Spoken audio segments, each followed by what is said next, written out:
Okay, so we have with us, first of all, into the chase is Mr. Joshua Carroll Walden. Congratulations on getting into the chase, first of all. Thank you very much, Carl. How did you feel when you saw your name in there? Yeah, man.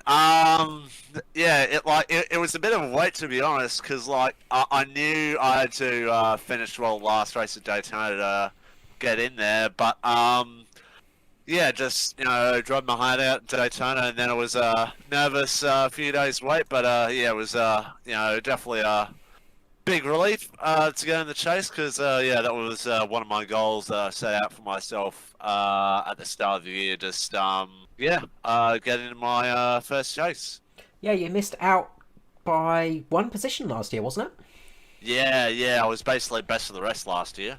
Yeah, that's it. And I mean, look, strong year for you last year. Of course, you had an absolute standout year this year. Last year, this year, it's maybe not been your strongest, but you've had very good consistency throughout the year.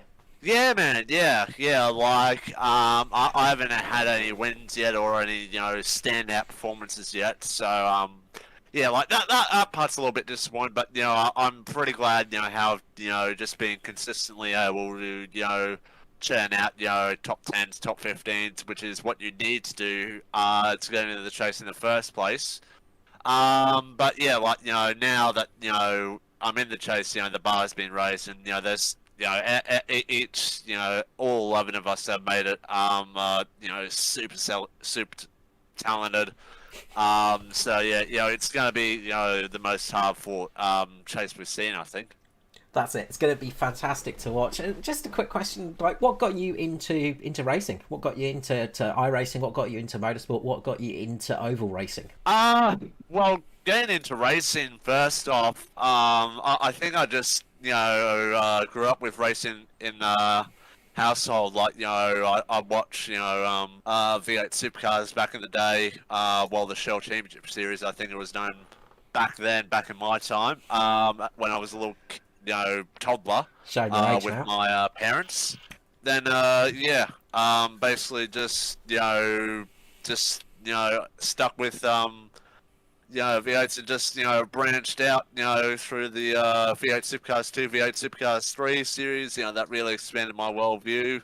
And that kind of just started me on the path to iRacing. I was looking at these YouTube clips and like, oh, this is pretty cool. I'll give it a go. And yeah, I'm still here 6, 7 years later. And yeah, me getting into stock car racing.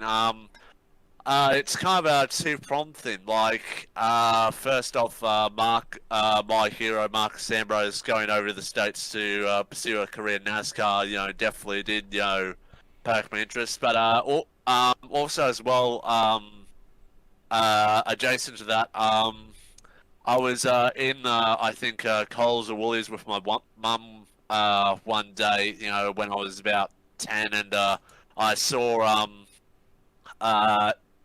EA Sports NASCAR 2007 game on the shelf, and I asked my mum if she could buy that for me, and yeah, she bought it for me, and yeah, that's how I basically got into stock car racing. Really, got to know all the big personalities from the late 2000s, and all the teams, all the tracks, and yeah, it's just all snowballed into what I'm doing today.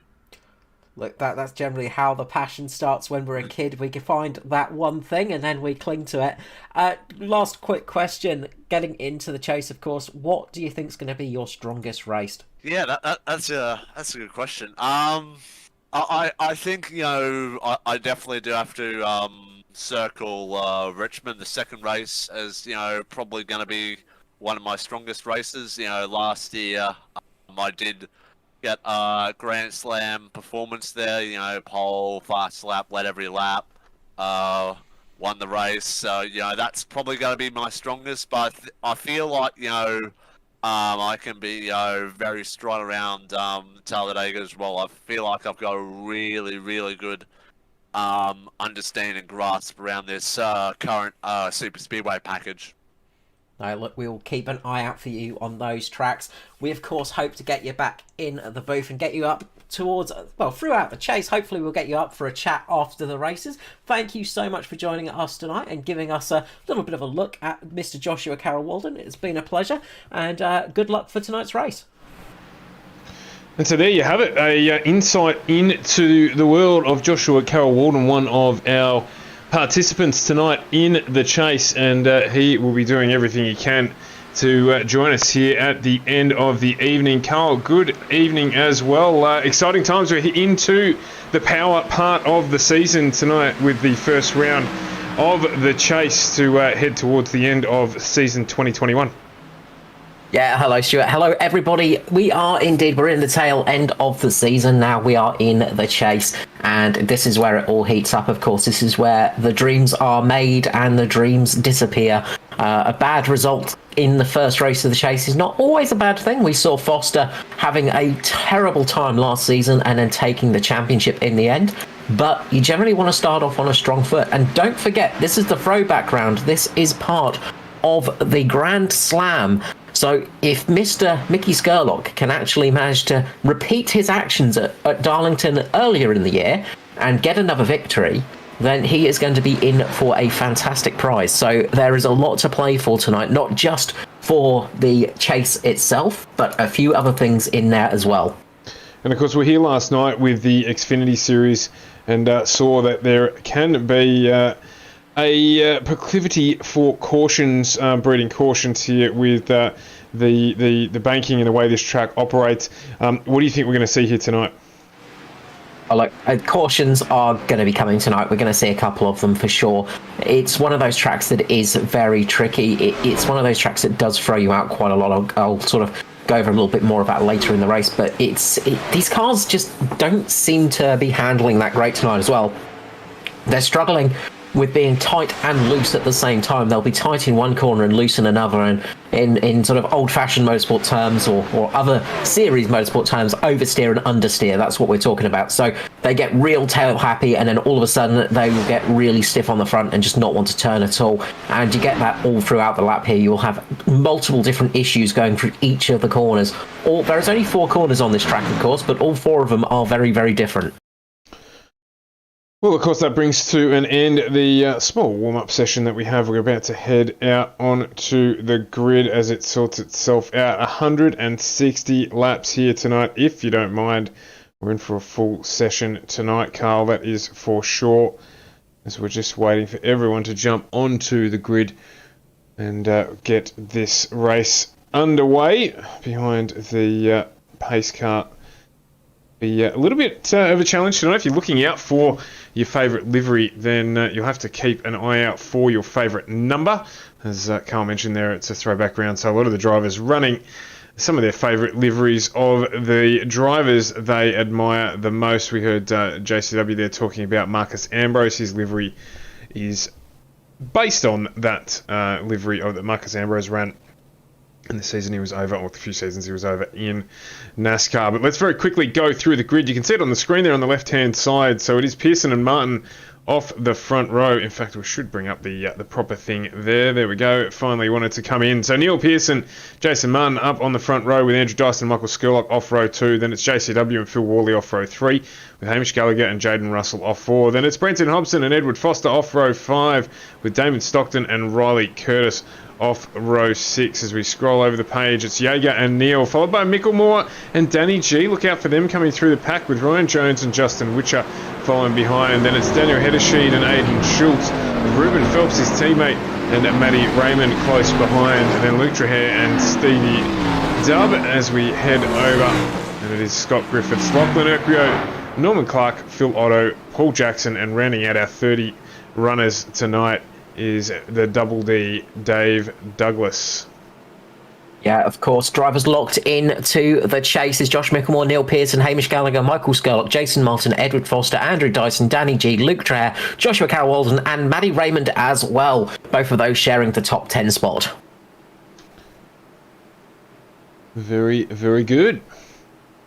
So as we come around the final set of corners, Neil Pearson is going to be leading away. This is exactly the start to the chase you will have wanted, but you can't win anything from pole position. You've got to do it at the end of the race. The lights will go green and Neil Pearson will lead us array for the first round of the ANZCAR Cup Chase Series. Pearson gets a good start behind him. Andrew Dyson gets very tail happy there. The car already loose on those cold tyres. He's going to get passed by Jason Martin. Martin up into second. Dyson dropping down. Skurlock just behind him with Joshua Carroll Walden and Philip Worley there. Hamish Gallagher just backing him up a little bit too. All of them getting away cleanly. Everybody's sitting in a single line at the moment. No point going too hard too fast. You will burn those tyres off quickly here.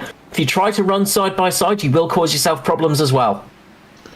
Yeah, we saw last night, time management very important as always, but just how easy it was to drop 3 or 4 positions as well. So the guys will be aware of that. A couple of guys running here tonight ran last night too, so they'll be looking to try and optimise things for themselves.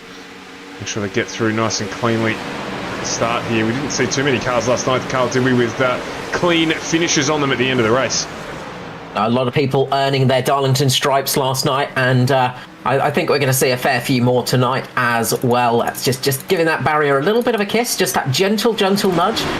We can say it's a little bit like Monaco with the old Formula One cars. You know, if you're not just giving that barrier a kiss now and again, then you're not trying hard enough. Just want to give it that little touch just to show it that it's still there, just to remind the barrier that it's still ready to go.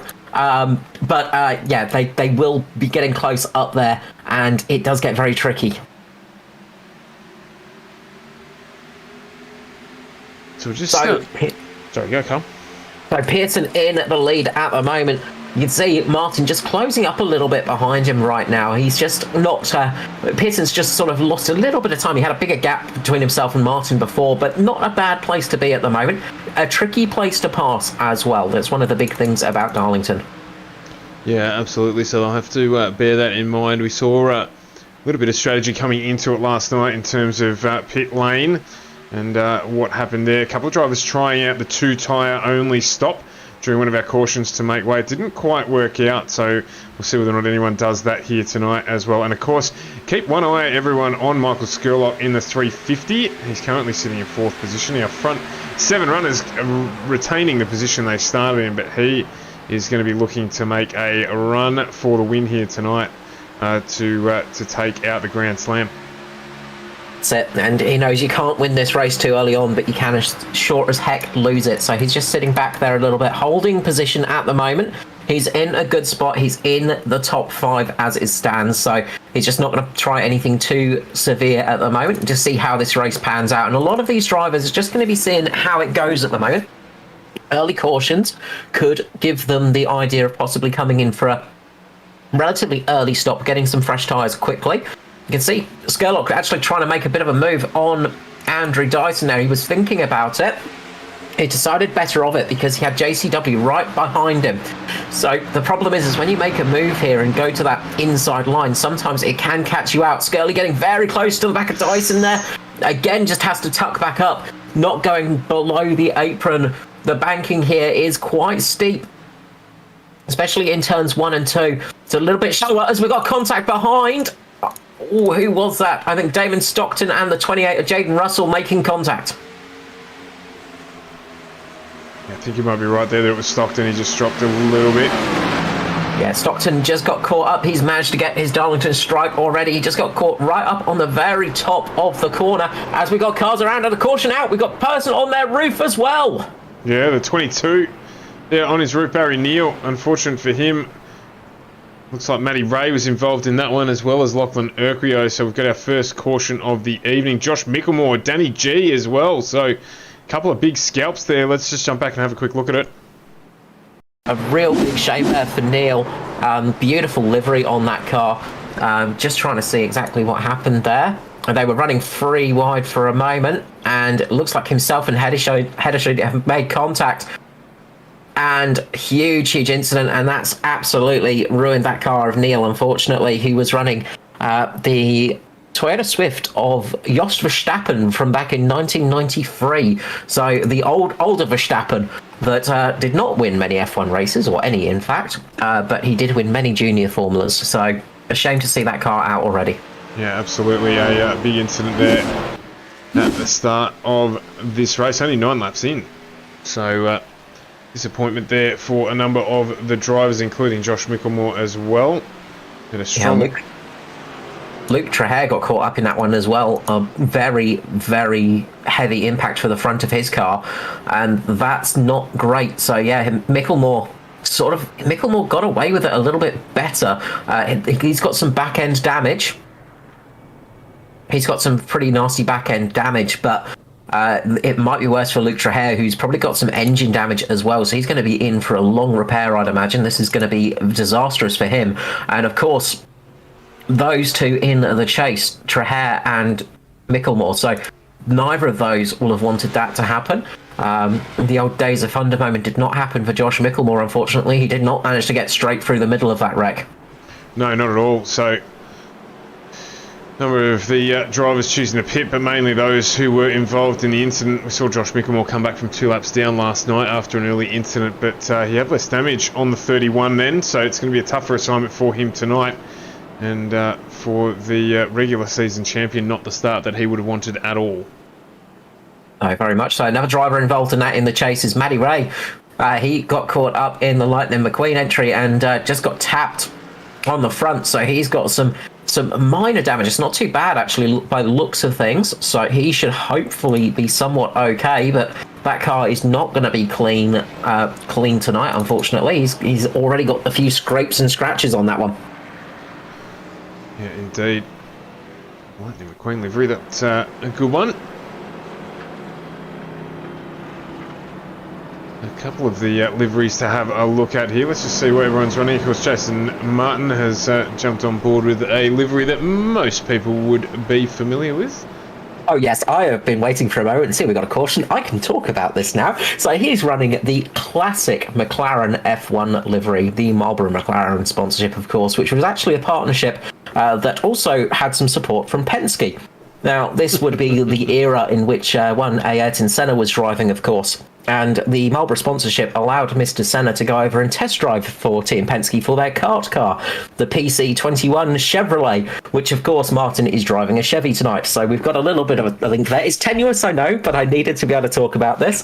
Of course, the PC21 Chevy that Senna drove actually sat in the lockup of the Poole branch of Penske back in the early 2000s and was worked on by one person in this commentary box. And that wasn't me, so I'll just let you know that. Yeah, plenty of history in that team, there's no question at all of that. So, and of course, the last win for Marlboro McLaren was back in '94 with the Ford engine, of course, in Adelaide. Yeah, right, of course. That was the last race for Ayrton Senna in that car. It was indeed. The last one for him in McLaren, the last Ford McLaren, and the last victory for Marlboro McLaren, unfortunately. So a lot of last in that one. And for Ayrton Senna as well, of course. Unfortunately, yes. Very much so. So anyway, so that's just one of the liveries. Having a little bit of a look further back, we've got Edward Foster there on the outside. He's taken some inspiration from the old Cannon liveries. So he's dressed the 53 up in yellow. It's very good if you don't mind. I love a good yellow car. Speaking of yellow mellow right behind him. Yeah, so he's running the Sterling Marlin looked car, and of course the mellow yellow, of course, it's Cole Trickle, Days of Thunder, but Kyle Petty as well. So really, really cool. And we're going and green. We are back to green flag racing. Neil Pearson getting away very well.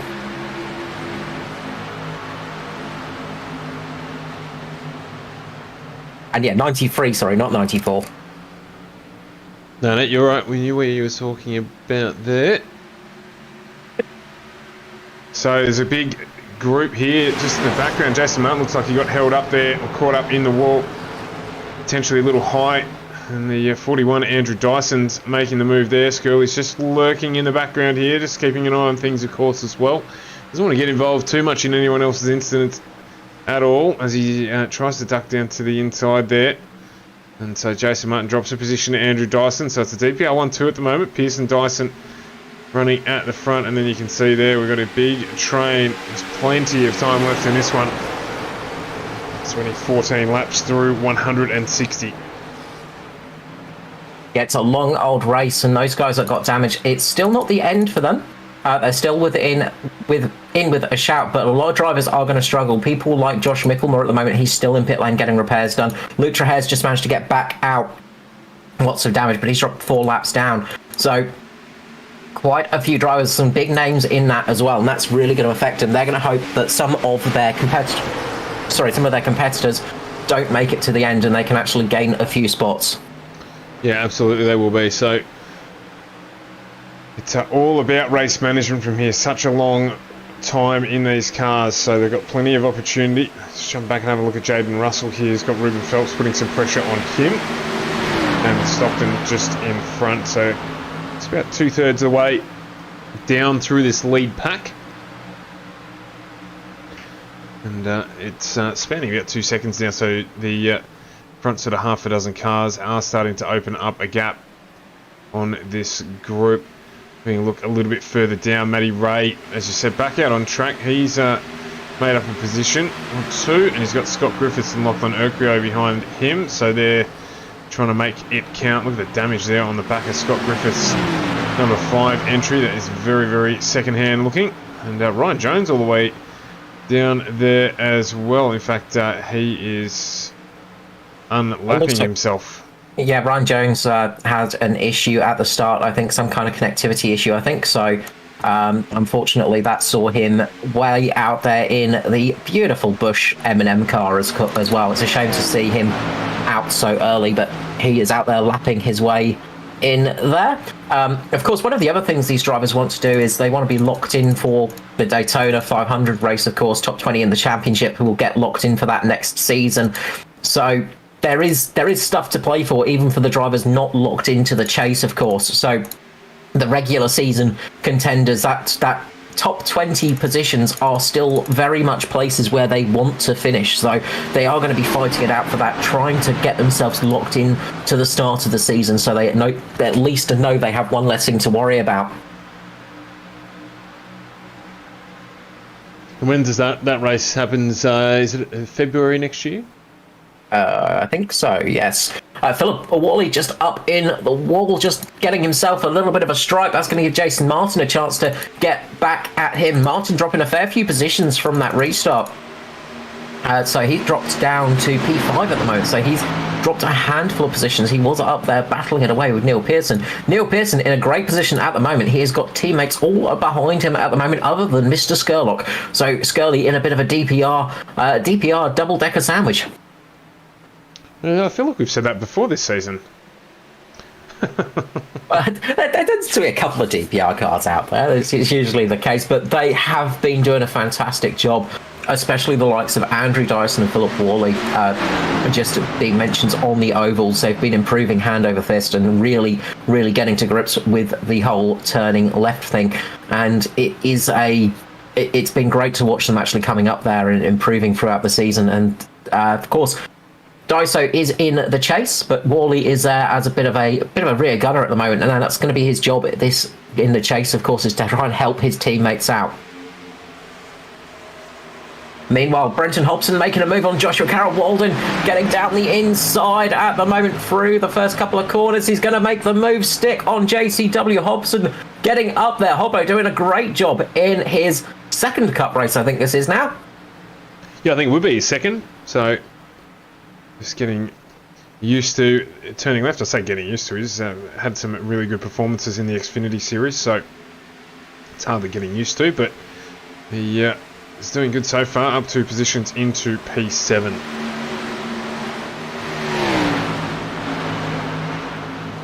Yes, he's doing a great job. A really nice run up there at the moment. So, and it's great to see as well. Good to see Hobbo in that car in the cup, because as you said, in the Xfinity car he has been having some great races, so making the step up into the cup, using the series ladder as it is best to use it, and doing a good job with it. As Jason Martin just drops back behind Hamish Gallagher, I think. So Jason Martin just dropping back a little bit now, so looks like Martin might just be... Skurley, sorry, he got real loose there. He's down the inside. As they just go around Josh Micklemore, actually. So they're sort of free wide for a moment there, going around Josh Micklemore. I'm not sure if that had anything to do with why Skirley got wide. I don't think it did. No, Skirley just got up into the marbles just on the edge of the wall, and that caused a big tank slapper for him. And then he had those dirty little bits of rubber on his car, and that's caused him to have some issues.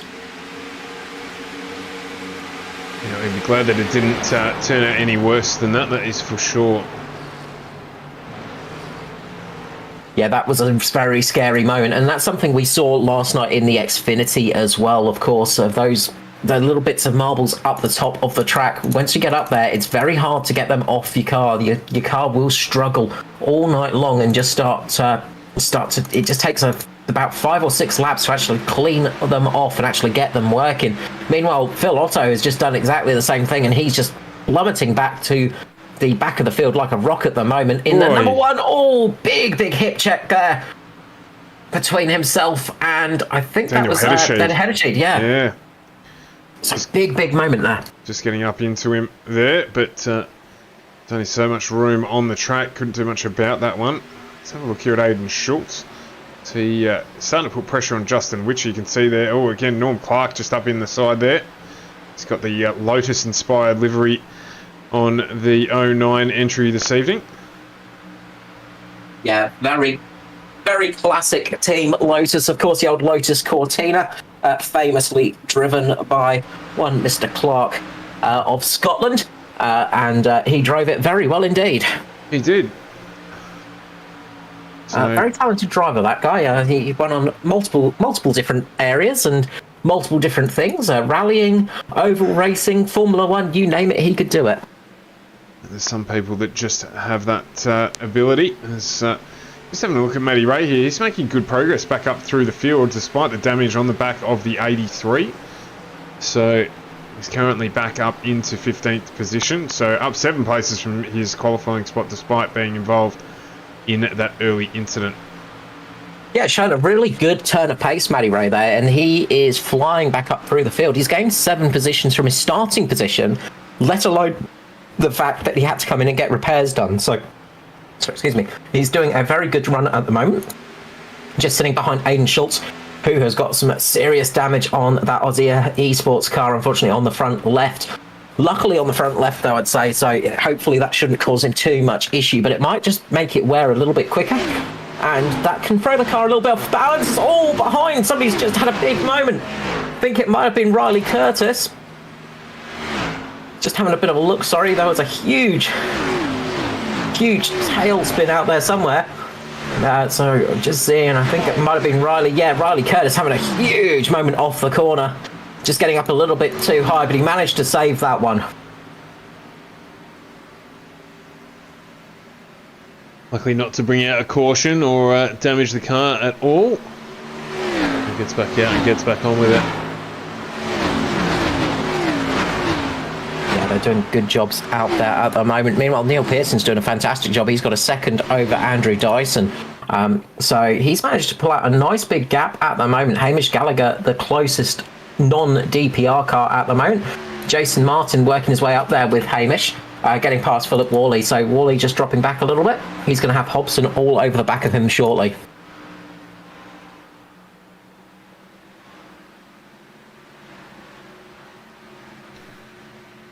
So I was just going to say, Carl, with the chase. So this is my first chase.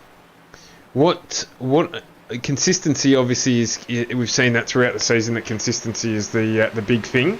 What about during the chase here? Like, are you wanting to get outright a win, or is it more important to just make sure you're consistently inside the top 5 as we run towards, the tail end of the 10 rounds? Well, if you can win every single race, then that's what you're going to do. But it's going to be consistently in the top 5 is what you're going to be aiming at. You're going to try. You want to get the most wins of anybody in that chase group effectively. You want to try and actually dominate that. So what the chase does is it puts everybody back to equal playing fields almost. They get 1 point separating them. So the top 10 get they get 10 points to separate them effectively. So Joshua Carroll-Walden and Matty Raymond are 9 points off of 10 points off Josh Micklemore. Right. So Josh Micklemore has a 10-point gap over those drivers. Now that isn't a huge amount in NASCAR racing, But every point can count, as we saw, because Maddie Ray and Joshua Carroll-Walden tied for position in points. And, this is it. Every single point is going to count here. So consistency and also consistently getting those top fives is going to be an important thing here, because in the chase, you've only got 10 races. So it's effectively a 10-race sprint for the championship now.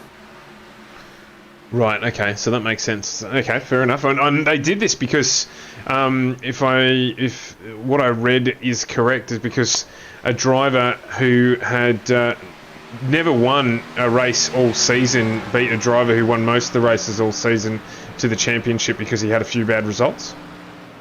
Exactly. That was the main reason for the chase, is to stop drivers who pretty much get no wins winning championship.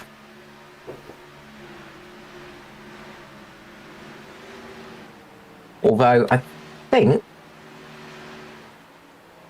I'm trying to think now, I'm pretty sure in the trucks, there was a truck driver that managed to get to win the chase through consistency alone. So it doesn't always work out like that. NASCAR tried to do it so that they could make it so you could only win by winning races. But I'm pretty sure in the truck series, there was a driver that managed to get the chase victory by just consistently being up there in the sort of top 5, top 3 positions. And he actually got his win via that way as well. So you can still do it by not winning a race in the chase, but it is a lot harder. Well, only time will tell. We'll see how this one pans out. But good start from Neil Pearson. He'll be happy with this. He's got a clean car, teammate behind him. Hamish Gallagher and Jason Martin currently running in 3rd and 4th. So, and then it's another DPR entry in Philip Worley. So there's plenty to plan for strategically for these guys towards the end of the race if they can maintain this. 38 laps in. We have had one caution. Very early on, lap 12 that was. So lap 10, my apologies, that was. So the drivers looking, most of them didn't pit. So as you'd expect early on in the race. I'm assuming we're tyre set limited here tonight.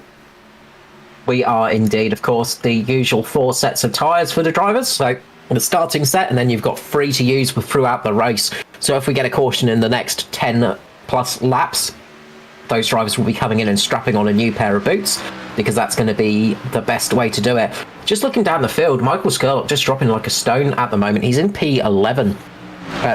P11, sorry. I just had to double check that because I thought he was quite far back. But yeah, he's just plummeting down the field at the moment, just sort of struggling. He might just be trying to extend his fuel stint a little bit, just in case we get a long green period, which could well happen. So he might just be looking at trying to extend the fuel stint a little bit, see what happens there. Yeah, of course he did have that moment a little bit earlier on, so that may have just made him think about things a little bit. Slowed him down a little bit and sort of made him just ease off a tiny bit. I doubt it. Racing drivers don't think like that.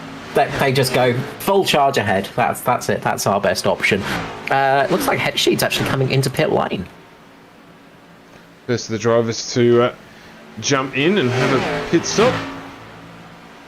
Yeah, odd time to do it for him. I mean, just gonna look back and see if he had a big hit into the wall there. So I'd say he may have actually got a meatball for that. So he might have got a mechanical flag for that one, because he took a big heavy impact on that right front and he's come straight into pit lane. So either he felt a lot of damage on the car, or he got the old black and orange flag.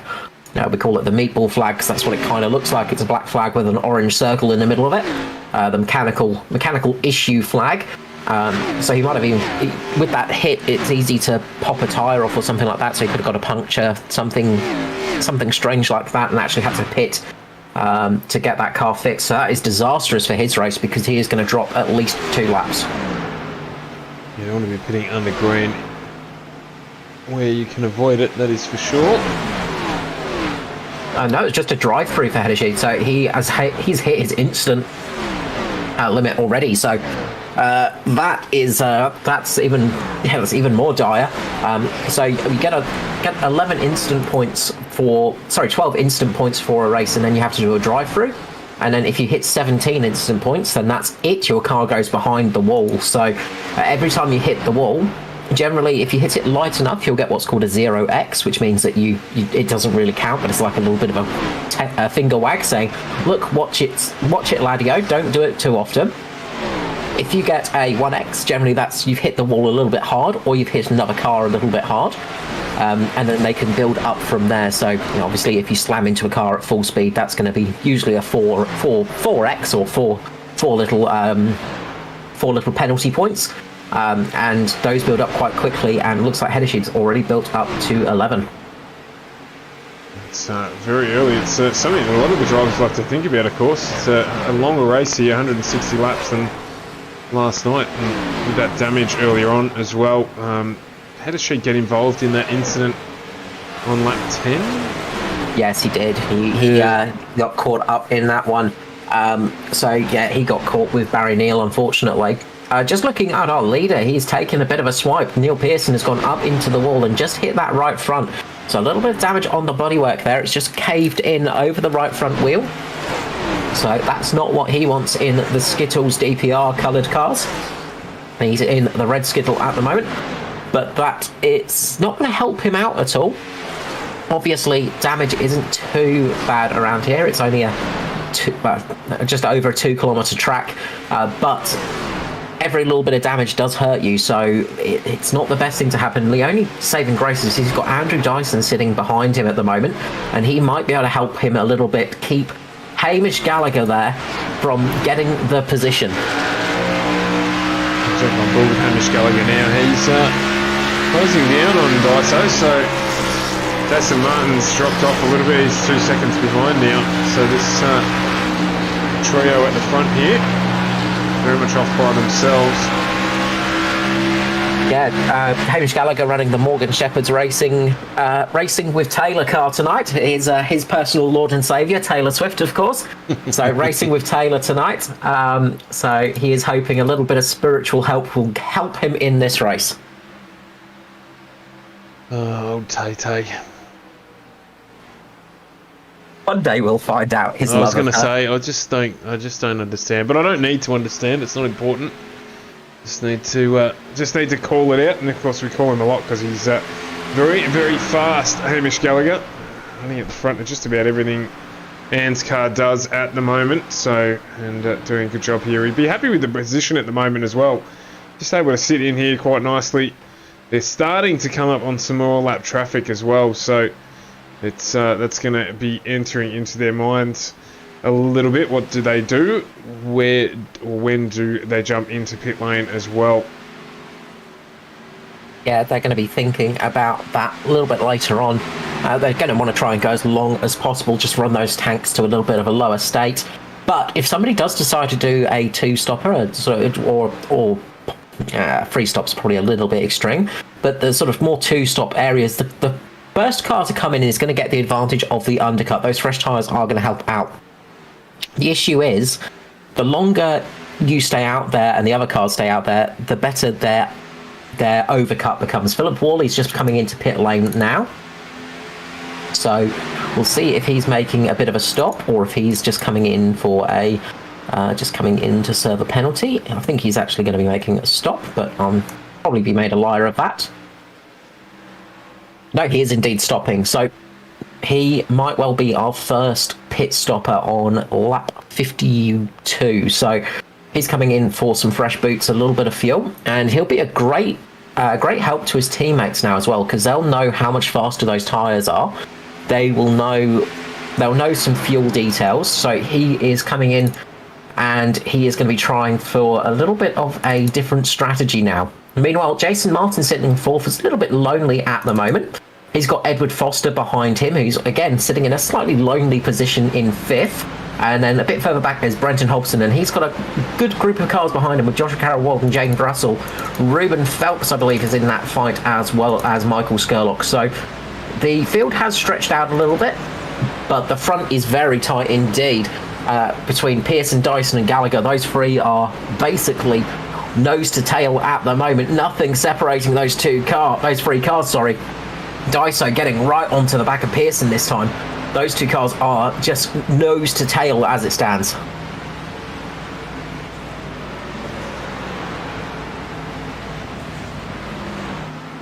So the battle up the front rages on. You can see Gallagher is putting pressure on Dyson at the moment.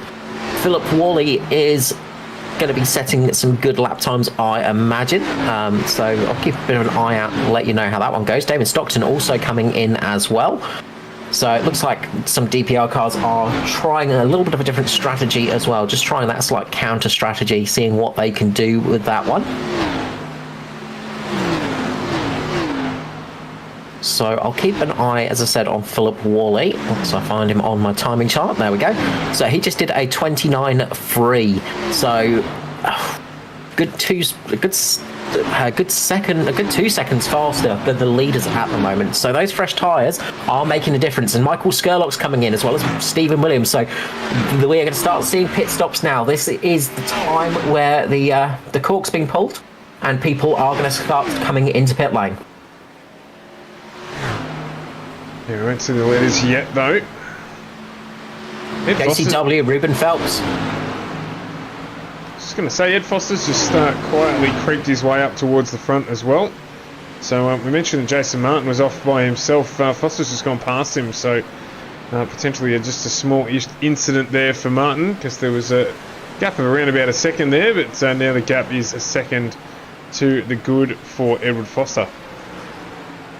Yeah, well, I think it was a bit more than a small incident. I think he's made heavy contact. Martin has got a very big bit of damage on his right front at the moment, and he just hemorrhaged time after that. So he had a big moment going into turn one, lost the rear end, he just caught the apron and then ran up wide in the corner, and then has got a lot of damage on that front end and is hemorrhaging time at the moment, as I think Foster is coming into pit lane. He is indeed, so... As well as the leaders.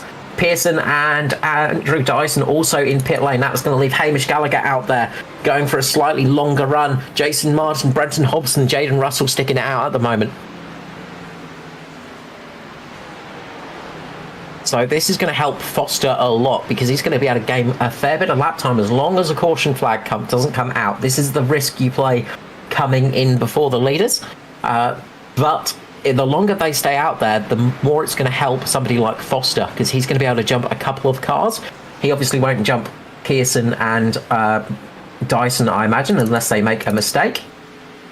But those guys are going to be a lot closer on the road, I imagine, than they were before. As Foster makes his way out of pit lane as well, so... go down a lap, but of course they will gain that back. Right now, if there's a caution period, that will play out best for those who have pit, because they won't be on such old tyres, but the longer it runs and the longer Hamish Gallagher sticks it out the front as Jason Martin jumps in, and Jaden Russell has had an issue as well. It hasn't brought out the caution.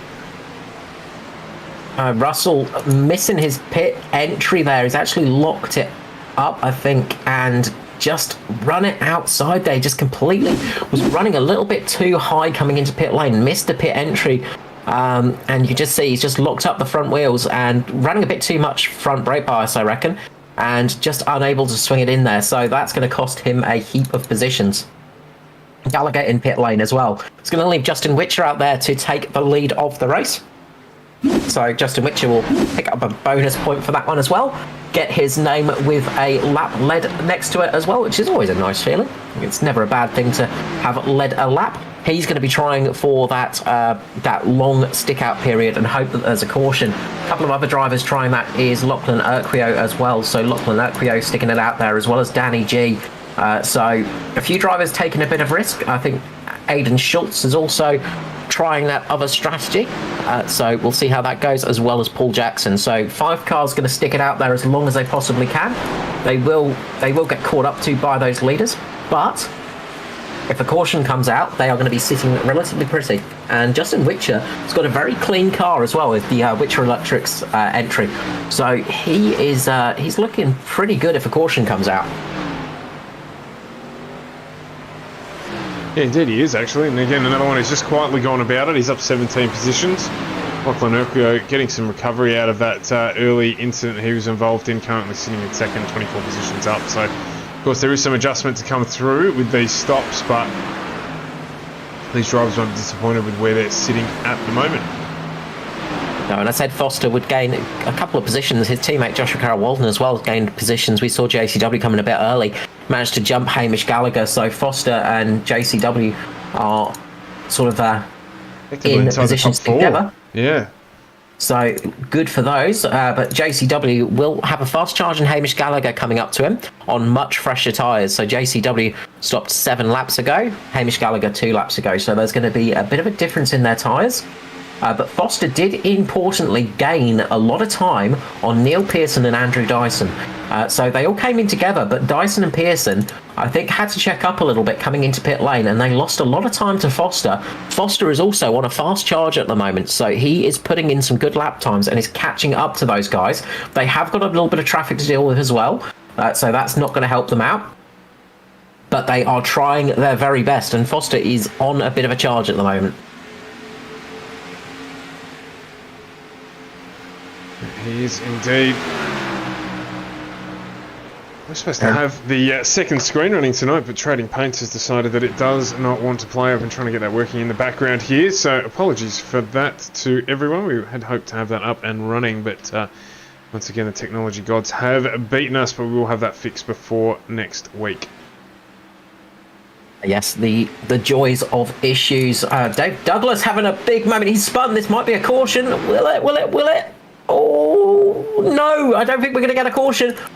Double D having a big moment off the corner. Rear end's gone out. He has had a big hit. Big old Darlington striper, and that was right in front of Jason Martin as well. So that was almost disastrous for Martin. Do not know how we didn't get a caution there. That was very lucky, Dave, just managing to keep that car rolling and in the right spot. So he managed to save that one. He's going to have a lot of debris on those tyres, and that's going to hurt him now. So he's going to have to just try and get around the track now. He's probably actually going to come in pit lane and just get some repairs done and a fresh set of tyres as well. But yeah, that car is... Oh, he misses pit lane as well. He's done exactly the same as Jaden Russell. And he's actually jumped straight out the car to make sure there isn't a caution. So bad lap for Dave Douglas there. Something we don't often say. Double D just having a really rough couple of laps there. Yeah, Richard, a couple of things to impact on his night, so he won't be happy with that. And I imagine Philip Worley will be cursing right now because he would have seen that car going off there thinking, oh, this is what I needed. This is the caution I needed, and it's not happened. So this is going to be very painful for Justin Witcher. Lachlan Urquio as well. He is being caught up to by Philip Worley at a vast rate of knots. Actually just passed by Philip Worley, one of the early stoppers. So Lachlan Urquio is going to fall down that order now and drop places at a vast rate of knots. So he's just got to keep it out there. And he's just going to be hoping for that caution flag if it comes. Just because then he will at least be able to pit with the rest of the drivers. Being that some of them being out there for 20 odd laps on these tyres, a fair few of them would come down pit lane. This is going to be really close.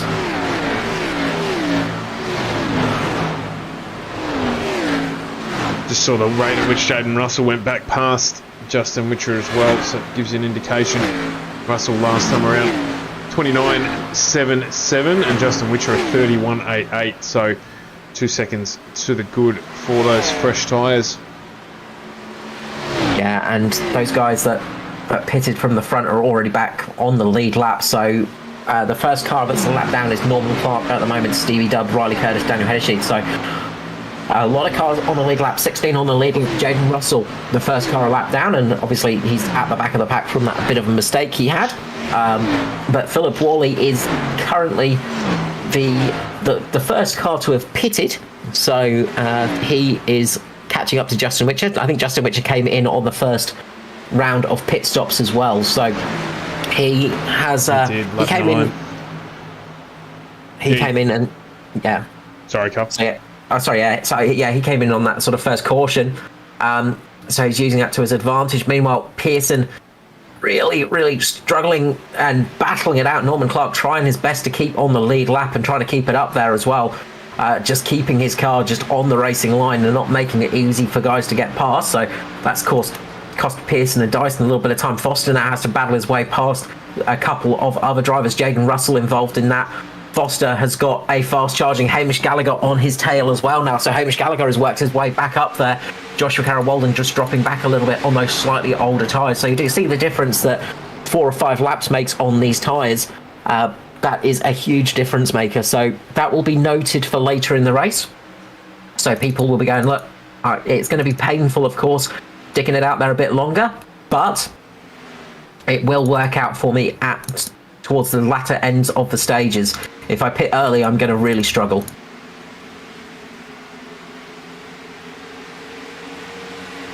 Well, Foster's just opening that gap up again a little bit. He's got Philip Worley firmly in his sights. Just 0.3 there between the two. Which is not... So I just want to mention Justin Witcher doing a fantastic job. Literally what I was about to say. Almost 65 laps now he's been out there on these tyres. And he is setting decent pace at the moment. Danny G and Lachlan Urquio doing a similar stint as well. But look, Justin Witcher, last time round, was a 31.6. Neil Pearson was a 30.1. So, yes, obviously, he's a good second and a half slower, so he is struggling in time. But those are very, very old tyres at Darlington, which is not an easy thing to do. And you can see Pearson has now caught right up to the back of Witcher. But if Witcher can hold it out there for another, let's say, for another 10, 15 laps, he could possibly look at doing just the one more stop, so he could get this back to him later in the race. So it's not all doom and gloom for Justin Witcher at the moment. He's doing a very good job in that number 10. Yeah, lap 85, 86 is probably going to be crucial for him. So as I say, 10 laps away and he'll be able to get to the end. So question is, how good will the tyres be by the end? Well, obviously not, probably not that great, but he will be able to single stop it. Yeah, the big advantage he will pull out, though, is he'll go back out on fresh tyres and he will be able to lap much faster than those guys that will be out there and stopping, say, on lap, maybe lap 100, for instance. So he'll have had 20 laps running those speeds, so he should be able to build up a nice bit of a gap. And then if a late caution comes out, he will be sitting very pretty indeed. So this could be one to watch out for Justin Witcher later in the race. Meanwhile, Hamish Gallagher has made his way past Foster. So Gallagher is back on the charge. His Lady Taylor is giving him the power to charge through the field tonight. And he is using all of that divine power to his advantage. I love that divine power. Oh my goodness me! We have to get that out of him on your interviews, on the run into the chase. We need to find out the story. I don't know if he'll ever tell us, but we certainly need to ask the question. It would be poor of us not to ask why. He's just a Taylor fan, that's all. Andrew Dyson coming under pressure from the man himself, Hamish Gallagher. Hamish Gallagher having a great run last night in the Xfinity Series. He is trying to put the pressure on Dyso at the moment, and he is doing that with all he can might. And Dyson is really having to defend with all he can at the moment, and it's not an easy job for him. No, not at all. Look at that go there. He's going to get him. He's right on the back of him.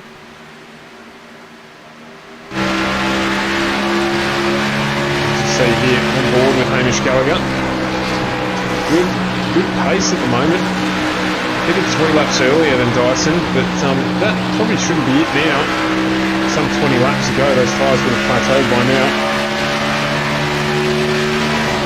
So, some crucial information. Justin Witcher has just pitted, so he managed 70 laps on that stint. So, we know everybody's got to stop again, of course.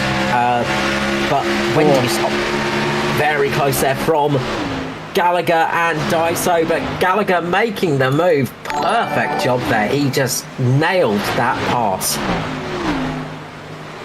And it won't be too long if he keeps this up before he's on the back of Neil Pearson and challenging for the lead of the race. Yeah, he's got some good speed at the moment. Hamish Gallagher has. Obviously, he stopped a couple of laps later. He stayed out there a little bit longer than the rest of them, remember? He stayed out for another 3 laps, I think it was, over the rest of the field. And those tyres just seem to be working so much better for him at the moment. So, crucially, this is sort of saying to the guys out there, look, you're probably best off actually sticking it out a little bit longer and coming in to get the freshest tyres for the end of the race, because that's going to give you the speed that you want. But you are playing a dangerous game there, because if you leave it too late, you're just going to drop back and not be able to catch up for those positions.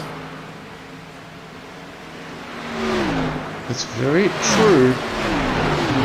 Zoe's already closing that gap down, so further back down the field. All sort of pretty evenly spaced at the moment. We've got about a second between just about every car on the way back down the list. So we're interested in seeing where Michael Skurlock is. He's currently sitting in P10, so he's 15 seconds off the lead. He stopped a few laps earlier than our race leader Neil Pearson. So he's got a little bit of work to do if he wants to take that Cymric home, and that's why it's such a hard thing to do. Yeah, it's a huge challenge, that one. To win 3 out of 4 races is not an easy task, and he has managed to win 2 of them, which is great going. If he can get that 3rd win, it will be a fantastic reward, and a well-deserved one as well for Mr. Mickey Skurlock, because he's had some fantastic performances this season, and of course he did win Darlington in the regular season championship as well, so he has got a win here at Darlington, but unfortunately it wasn't the race that counted. So it was he was super excited about that win, and then all of a sudden he got told, no, that's not the one that counts, and then all of a sudden he's just like, oh no, I've got to do it all over again. Don't tell me that. And I think a bit of depression just sank in for him. Meanwhile, JCW's got Jason Martin all over the back of him at the moment. Martin just about to make a move on JCW there. The 35 getting passed by the 21. Down the inside, JCW keeping that line nice and steady. Doesn't get up too high, so doesn't get the marbles. Keeps a good job of that. He's going to try and make a little bit of an attempt on Martin, but Martin is on fresher tyres, so he is just going to make that a little bit easier. JCW, of course, one of the earlier stoppers, so he's going to be struggling a little bit now for pace. So we'll see how he goes with that one. Just behind Joshua Carroll at the moment is Scott Griffiths as well. So Griffiths has dropped down a couple of laps, unfortunately. So he's just trying to get back onto the lead lap as it stands.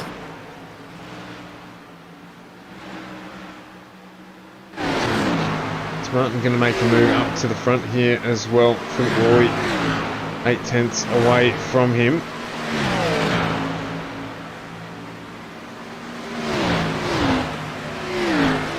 So trying to identify that car on the outside there. It's like is it? That would be Steve Williams. Stephen Williams, yeah. Yeah, gone in for the green Skittle. I was going to say, gone in for another Skittle colour tonight. We were expanded out right throughout the pack. Yeah, the classic DPR Skittles. Up at the front, Pearson just gets a big step of oversteer. Back end steps out on him. This is going to give Hamish Gallagher a great opportunity for passing. Will he manage it into turn number 1? Doesn't quite, but he's going to get better exit here. He had some good speed into the corner. Will he get better exit here? And is he going to try it in the tricky turns 3 and 4? Looks like he might go for it. He's making a bit of a move. Little bit of a half move there to try and put Pearson off the line. Pearson, knowing better than that, holds the car there, keeps it down. Just needs to get on the accelerator perfectly. This time Gallagher makes a mistake on the exit, gets a little bit too quickly on the accelerator, loses that power a little bit, gets a bit too much power, I should say, and the back end steps out.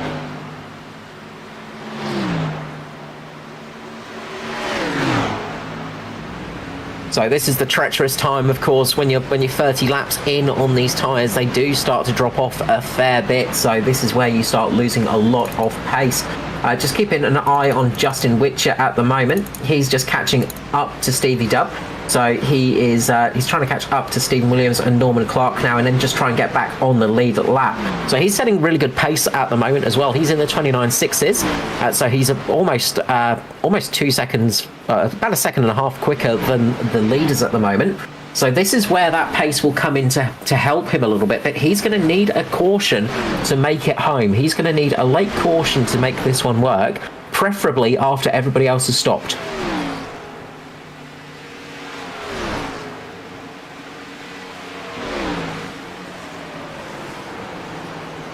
I think Stevie Dubb still that damage from earlier on.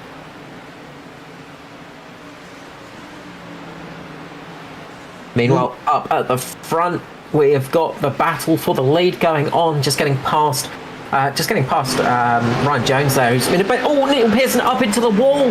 He's just tagged the wall a little bit. This is going to give Gallagher the opportunity. Gallagher just has to go a little bit lower. He tries to use that low line to his advantage. Can't quite make it work. Pearson will have a little bit of marbles on his tyres, I reckon. He's going to lose that back end in this corner, which he's doing. That back end is just stepping out a little bit on him.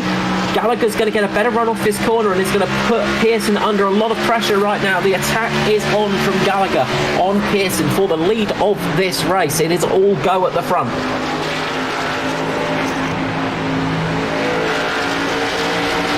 Yeah, lucky there. Hamish, he just wasn't able to quite get down far enough to make the move. He says a fair bit of battle damage the right hand side of Pearson's entry there. That didn't work out that well for him. To pull out of it a little bit there. Yeah, Pearson up into the wall again that last time round, as well as Gallagher. We've had okay, Ridley's back. Yeah, no, that's all right. It was Gallagher there, just a little blip. I think that was everybody, actually. I lost every car. I was clicking around frantically. So, yeah, there was a little bit of a hiccup there, but luckily nobody got caught out by that. Technology. Yeah, I think everybody has just had a big pucker moment and has just breathed a big sigh of relief there as things return to normal, thankfully. That was almost one of those brown alert moments there, I think, for everybody. Most definitely. You don't want it happening to you when you've got a car just in front of you, as Hamish Gallagher does. Trying it on again.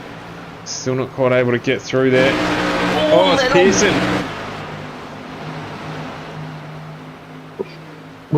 There was no contact there. Just Pearson got up into the marbles and the rear just stepped out on him. Gallagher getting that position back. Pearson's wanting it back though. He's going underneath him. There's going to be hip and tackle. Pearson goes into the side, gives him a bit of a hit check. Bit of door rubbing there, rubbing his racing son. Pearson does not get the position. Gallagher keeps it. Gallagher has taken the lead of the race here for the ANZCAR Cup, round number 1 of the chase. Some good driving there from Hamish. He was nice and patient for as long as he needed to be. And then Pearson just started to make a couple of errors there. Tyres potentially just starting to struggle a little bit. Gallagher 3 laps better on tyre life than Pearson was. He's just able to get through. Foster into Dyson. Foster into Dyson. Both of them got really, really tight in the corner. And Foster's just drifted up the track, gone into the side of Dyson as he was passing him. And they both made a little bit of contact. No major damage, thankfully, between those two cars. So both of them will continue racing. I was just about to say Foster's starting to put on a bit of a charge. They got Josh Micklemore just sitting behind him. 16 laps down for Micklemore. I don't think we're going to see a comeback like last night in the Xfinity race, where he was 2 laps down and managed to get it back up there. But he is still out there circulating and just trying to get a few positions back now. Yeah, absolutely. It still helps. Never know where he might finish. Grab some points, but that gap has opened up there. Looks as well like, is that Lachlan Urquio trying to make his way up on the back? It was on the back of Dyson as well. So yeah. He's on much fresher tyres, of course. Lachlan Urquio, he's on tyres that have only done 19 laps. So his car is a little bit damaged, but he has got some very fresh tyres on that car at the moment. So he's trying that slightly different strategy as it stands. Meanwhile, just on the old Witcher watch. He's in 14th position now, working his way up the field, managed to get past Stevie Dubb. He's got Norman Clark next to attack, and then he has to catch up to Hamish Gallagher to try and get back on the lead lap. But he is still crucially one of the fastest cars out there, so he is doing what he needs to do at the moment. And when all of this lead pack come into pit lane, as long as there's no caution, he will get back in the lead of this race. And then critically, if there's a caution towards the end of the race, he will be in a very good position indeed.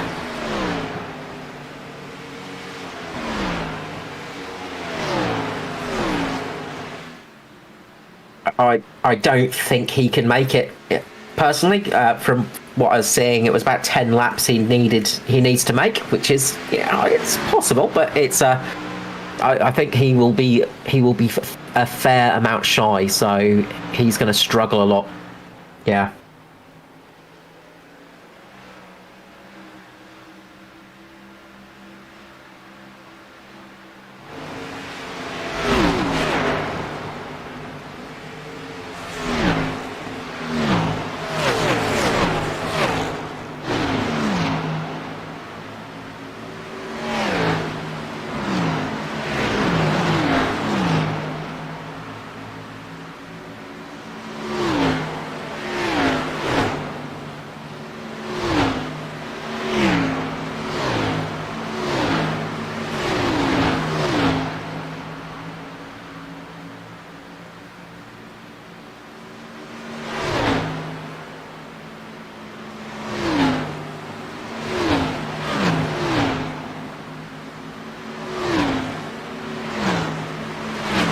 I think Ryan Jones might be coming in for some fuel and tyres and just getting it so it can get to the end of the race now. He's down 10 laps down, unfortunately. He's just ahead of Daniel Heddersheed, who's actually disconnected. So, as Josh Micklemore's engine has gone. Micklemore's engine has let go of him. So that is it for Micklemore tonight, unfortunately. He is just going to try and get it back into pit lane now. And he should be able to do that without too much trouble. So that has really hurt him. As there's somebody around on the track as well. We've got an incident on the track. Who is that? Scott Griffiths and Stevie Dubb got into each other. So those have had contact. So Griffiths has got up into the wall and come down and caught Stevie Dubb and spun it round. So big impact there for those two. Griffiths getting really caught up in that one.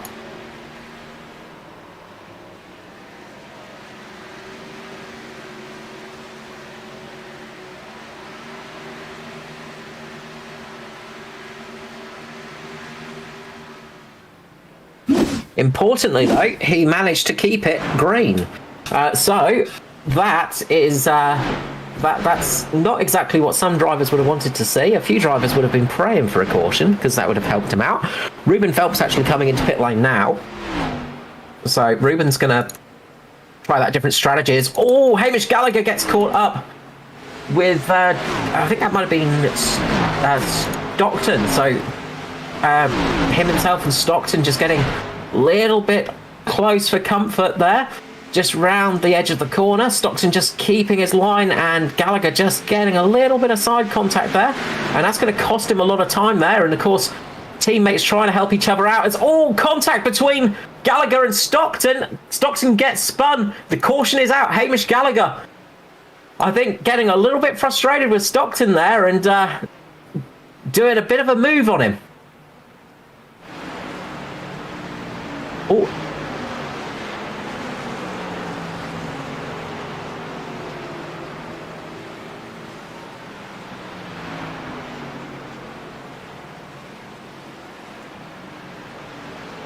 We've lost you on the feed, Stuart.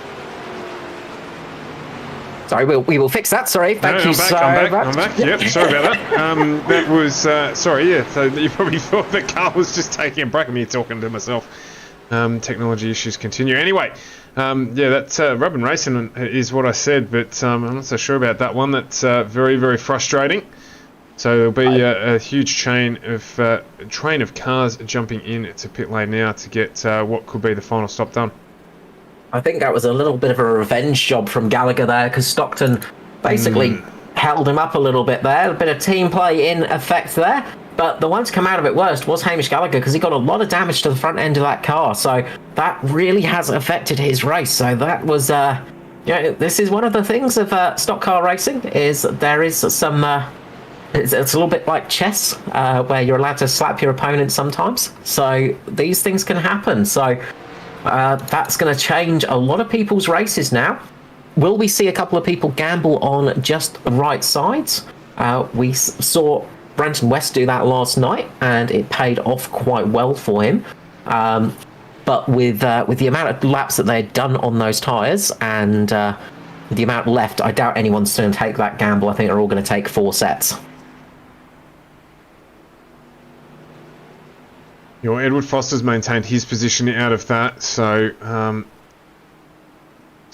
when the caution was called, I'm assuming Pearson would have been in the lead of the race because he did drive by the incident, so but Gallagher will retain second place. So the damage on the front of Gallagher's car, as you say, is going to impact on him. He's got a little bit on the nose and just mainly that right hand front corner as well. So when you've got the 53's in mint condition, Neil Pearson's got a little bit of damage to that right hand side after those couple of clips to the wall. So no one really out there in the best equipment other than probably Foster in that top 4 or 5. I think even Andrew Dyson's got a little bit of damage on the 041. So see how this plays out for Gallagher. As long as the steering wheel's not too badly damaged, or the steering's not too badly damaged, he may play this one out. We saw last night, of course, Carl, that a couple of the damaged cars still managed to make good pace. Josh Mickelmore, one of those drivers, so you never know. No, you don't, and you can never give up, never stop, because you never know when your race is over. It's just keeping going, and a little bit of damage around Darlington isn't a bad thing. It's Daytona, damage like that can absolutely ruin your race, but here at Darlington, the game is not over. You've still got some left to run for the night. Just glancing down the field, I think Justin Witcher came out of that really well. So he actually got back on the lead lap, I think, or he's got the lucky dog. So he's actually got the lucky dog. So that's going to jump him back on the lead lap now. So Witcher is sitting in a relatively good spot as it stands. So this is good news for him.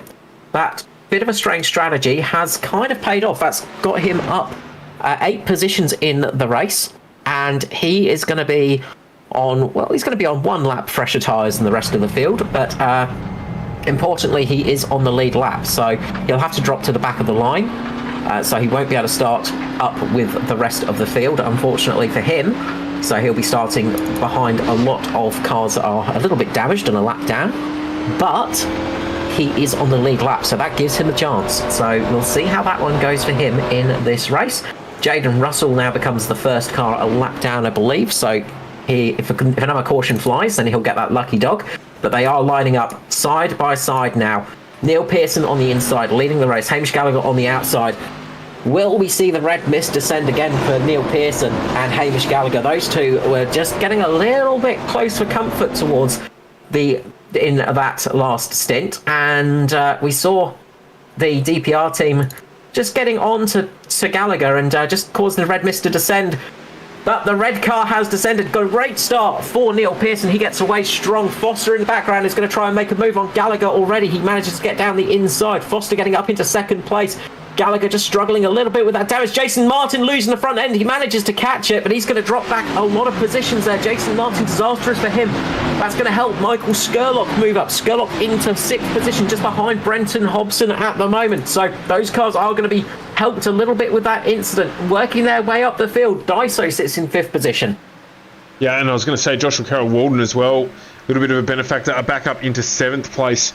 As a consequence of that caution, as well as Hobbo, that helped him as well in terms of closing that gap down with the lead spreading a little bit here. So they're starting to put pressure onto the back of Andrew Dyson, Edward Foster and Hamish Gallagher nice and close together. So Gallagher still managing to keep the pace with that damage, and Neil Pearson as well not managing to drive away. He did get a good start, but it's coming back to him now. With Foster and Gallagher now less than a tenth. You can see here Foster closing up on the back of Neil Pearson, and he won't be backwards and coming forwards either. So we've got 3 different teams represented at the front here. And they've all got support in that pack behind them. So how will this play out? Not a surprise to say, three of the biggest teams in ANZCAR as well. We got DPR, we have got Natari, and we have got Mitch Motorsport, of course. And I was going to say about Hamish Gallagher a bit earlier on, a great signing for Mitch, of course. Hamish Gallagher was flying solo all last season, and he has really proven this year that he was a star signing for the Mitch Motorsport team. He's trying to put a bit of pressure on Foster at the moment, trying to get that position back, but Foster will have got some practice last night defending a little bit. He's going to try and get the move done on Pearson, though. So he's going to be watching Pearson, watching his lines, and then trying to make a strike, a little bit like a predator watching its prey. He's just trying to see where Pearson is slow and then make the move from there. You won't want to be defending too hard for long if you can avoid it. These two really don't want to fight. They want to help one another get up onto Pearson and probably get that move done. So it's just down in the background there. I think Michael Skurlock, just down underneath Brenton Hobson. So he's just had to slightly get out of that one as it slid up, and that's cost him some time. Joshua Carroll-Walden now is going to get the move down underneath Michael Skurlock. Closes the door on him. So look for the move. Didn't quite pay off for him, Skurley, but he's got time. He has, and this is one of the things at a track like this is you make the move, and sometimes it can cost you a couple of positions. If you don't make it work, it's gonna end up hurting you, and that can be painful sometimes. But Scully just needs to resettle in, just let those tyres cool down a little bit if they got a bit warm, and then just go back on the attack. There's still 42 laps remaining here tonight, a long way to go. This track sometimes is too tough to tame, but the driver that tames it tonight is going to be walking away with a nice haul of points, so it is well worth making it right here. Or potentially a sim rig. I don't want to mention it too much. I don't want to put too much of a commentator's curse on him. No, absolutely right. That's it. You almost don't want to mention him, do you? You just sort of just ignore him for the night and hope for the reverse commentator curse to come into effect. Pearson just losing a bit of drive on the exit of the corner there. Foster getting a really good run now on the on the back straight. So he's going to get a good run into the corners now, onto the front straight. So watch for Foster. He's thinking about making the attack, but he's also got to keep an eye on Gallagher behind him, because if he makes that move, he does not want to drop back behind Gallagher. So he's sort of thinking about, again, as we say, it's the attacking and defending at the same time. You've got to do both as you're driving along.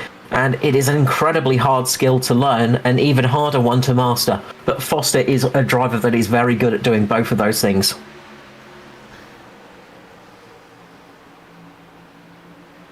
I was going to say just before, I was going to actually run Skurley Cam tonight just to highlight how he was going. So I'm probably glad I didn't do that in the end. Just to really put the knockers on him. Yeah, probably glad I didn't do that in the end. I'm sure he would have ended up flying off to the moon or something if we had that camera on him on the first lap. Lucky for him then. But no, we're quietly cheering him on, we'll say.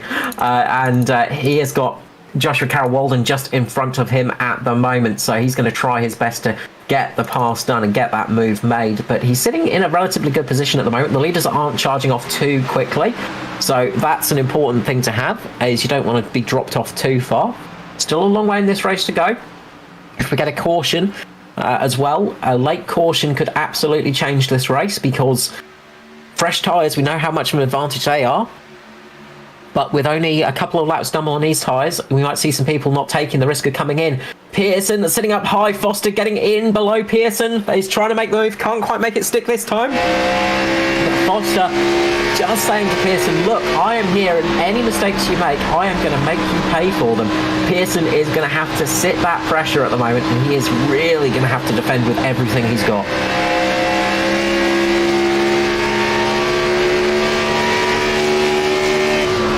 Foster's in the cleanest car of the group at the front, so I'm not sure how much that's going to count at the moment.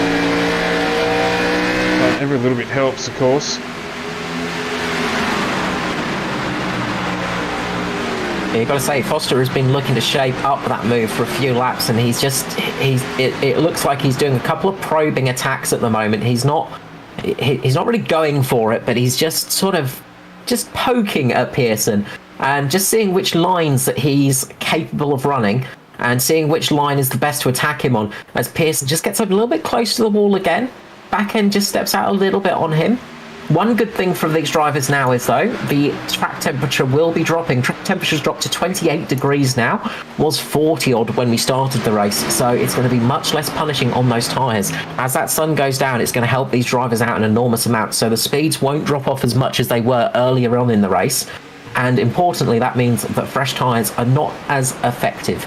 So it's still going to be a thing. I think if we see a caution come out with 20 laps to go, we'll see everybody come into pit lane. If a caution came out now, we might see a few drivers not risk it because they've only got one set of tyres left. Michael Skurlock gets the move done underneath Joshua Carroll-Walden to retake that position. He's back up into 6th place. It's actually not often something that we talk about, Carl, is the drop-off in track temperature because of the change. But obviously a sufficiently long race tonight that we're getting through that.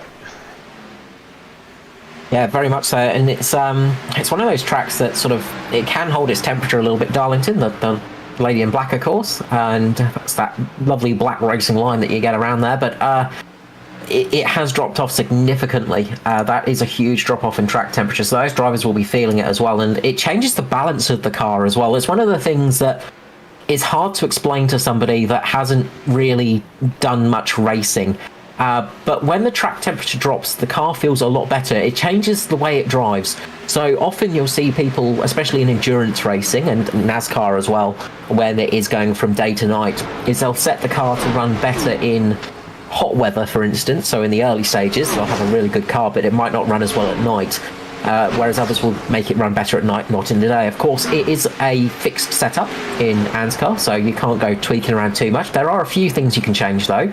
And those few things people will have been tweaking throughout the week just to get an idea of what's going to work better for the nighttime and what's going to work better for the daytime. What are those things that the drivers can change? Well, generally it's things like steering ratio, you change a little bit of the steering ratios, brake bias, things like that. So not a huge amount, as I say, but every little helps. Steering offset as well, so you can give those a little bit of a tweak. Of course, your steering ratio is sort of a little bit. Some drivers like to have a nice tight car. Some like to have it a little bit more open, so you've got a little bit more give in the wheel, and that's purely on driver instinct. But of course, if you've got a very sort of pinchy car, so if the steering ratio is very low, then the car will turn quicker. So the steering wheel will make the wheels turn quicker, but that will make your tyres wear quicker. If you've got a wider steering ratio, then you can move the wheel more. Oh, Pearson up into the wall there. Pearson just grabbing the wall again. That's going to give Foster a bit of a run here.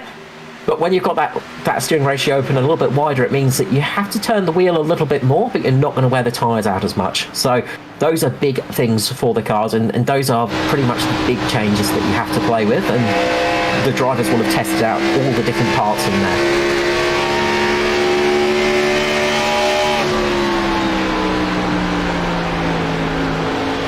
He's struggling a little bit there, isn't he? Up in front, Pearson. He's led most of the race tonight though, so he's looking to try and convert this one. Well, he's going to get the bonus points for most laps, and of course he's got the pole position as well, so this is a good start for Pearson. He just wants to keep it that way for the race as well, and actually, come out with the W next to his name, but it does look like he's struggling a little bit with the rear of that car. He might just have a little bit of damage on with that front of the car, and it might just be causing him some issue with tyre wear possibly. So that could be costing him a little bit. Meanwhile, Ryan Jones has had a big moment coming into pit lane. Again, looks like he's got a bit too much front brake bias and actually skipped the pit entry and tagged the old water barrels at the front of the pit lane. So his night is over and done with. But most importantly, the green flag has remained out. The yellow has not seen the light of day, or the gloom of evening, I should say. Scully now has caught up onto the back of Hobson, and Philip Wall has just got past Joshua Carroll-Walden as well. So Yeah, JCW really struggling at the moment. I think he's just struggling for pace at the moment. That car just does not look settled at all. Martin is catching up to him at a vast rate of knots as well. So I wouldn't be surprised to see JCW just drop a couple more positions maybe tonight. As Hobbo just gets up into the wall, I think there. Just maybe gave it a touch here. Back getting a little loose on the 54 entry. Sort of coincidental timing because I think Skirley got real close as well. So sort of had to pull out of it, and then the same thing happened to Hobbo. So it just caught both of them out that little bit. Well, sometimes you sort of follow a car in sympathy up to the wall. When you're driving behind somebody, you sort of get locked into this bit of driving as Skurlock tries to make the move on Hobson again, can't quite make it stick. But you sort of almost get hypnotised by the car in front of you, and when they make a mistake, you sort of follow in sympathy with them. Yeah, absolutely. There is that imitation game that happens. You drive 10 tenths to get up to the back of someone else, and then start driving 11 tenths in someone else's race and end up missing out on the opportunity. So it does happen. But Michael Skurlock did speak about that during the season, getting caught up watching the mirror and the car in front and not running his own race. So there's Lachlan Urquio now. It's just up in front of Neil Pearson. So on a move for JCW, getting passed by Jason Martin right there. Martin just making the move on JCW, and yeah, JCW looks to be struggling a little bit in that car. Justin Witch is going to be catching him relatively soon as well, so I'll keep a bit of an eye for that one.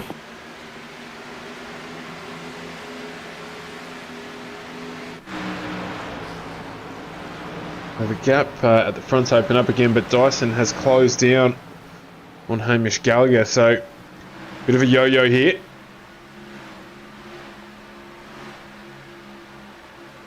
But if it stays green at this stage, Pearson just pulling away from Foster. It's 3/4 of a second to the good. So you'd have to say at this stage, Pearson just doing the right things. Yeah, Pearson's driving well at the moment, and he's just keeping it steady. I'm just wondering if Foster's just easing off a little bit, just getting settled in and settled down for a bit of a charge towards the end of the race. So we might see a little bit of a hard charge from Foster, but I think at the moment he may just be sitting back there and deciding to settle a little bit. He has got a little bit of damage on the right front as well, so he's had a little bit of the Darlington stripe applied to his car. So not a huge amount of damage, but enough to just make you ease off a little bit maybe. So he might just be deciding to not push it too hard at the moment. He's got quite a few chase rivals that are relatively out at the moment as well, so that's something else to think of. So quite a few of the rivals and contenders in the chase are quite far down at the moment, so he is sitting in a good position in second place. Yeah, it hasn't been a good run for some of the contenders tonight. Josh Micklemore obviously as the series champion. Luke Trahair out early doors as well. Yeah. Luke Trahair going to be down in 29th position, unfortunately. That's going to really hurt him. Danny G down in 19th position at the moment as well. So Maddie Ray in 15th. But yeah, that's going to affect those guys, especially Josh Micklemore. That little bit of points advantage that he had coming into the series with that win will have pretty much been negated because of this. Yeah, not an ideal circumstance at all.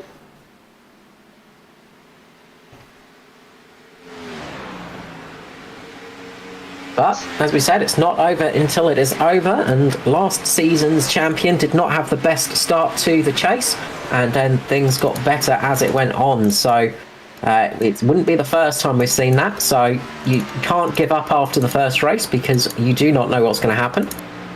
Anything can happen in motorsport, and it usually does. As someone so famously once said. Indeed. Pearson running well up the front at the moment and setting competitive lap times, actually. He's setting similar lap times to Foster at the moment, so they're both pretty much trading time at the front. Fastest truck car on track at the moment is Stockton, who came in for a pit stop, slapped some fresh tyres on that car, down in 20th position.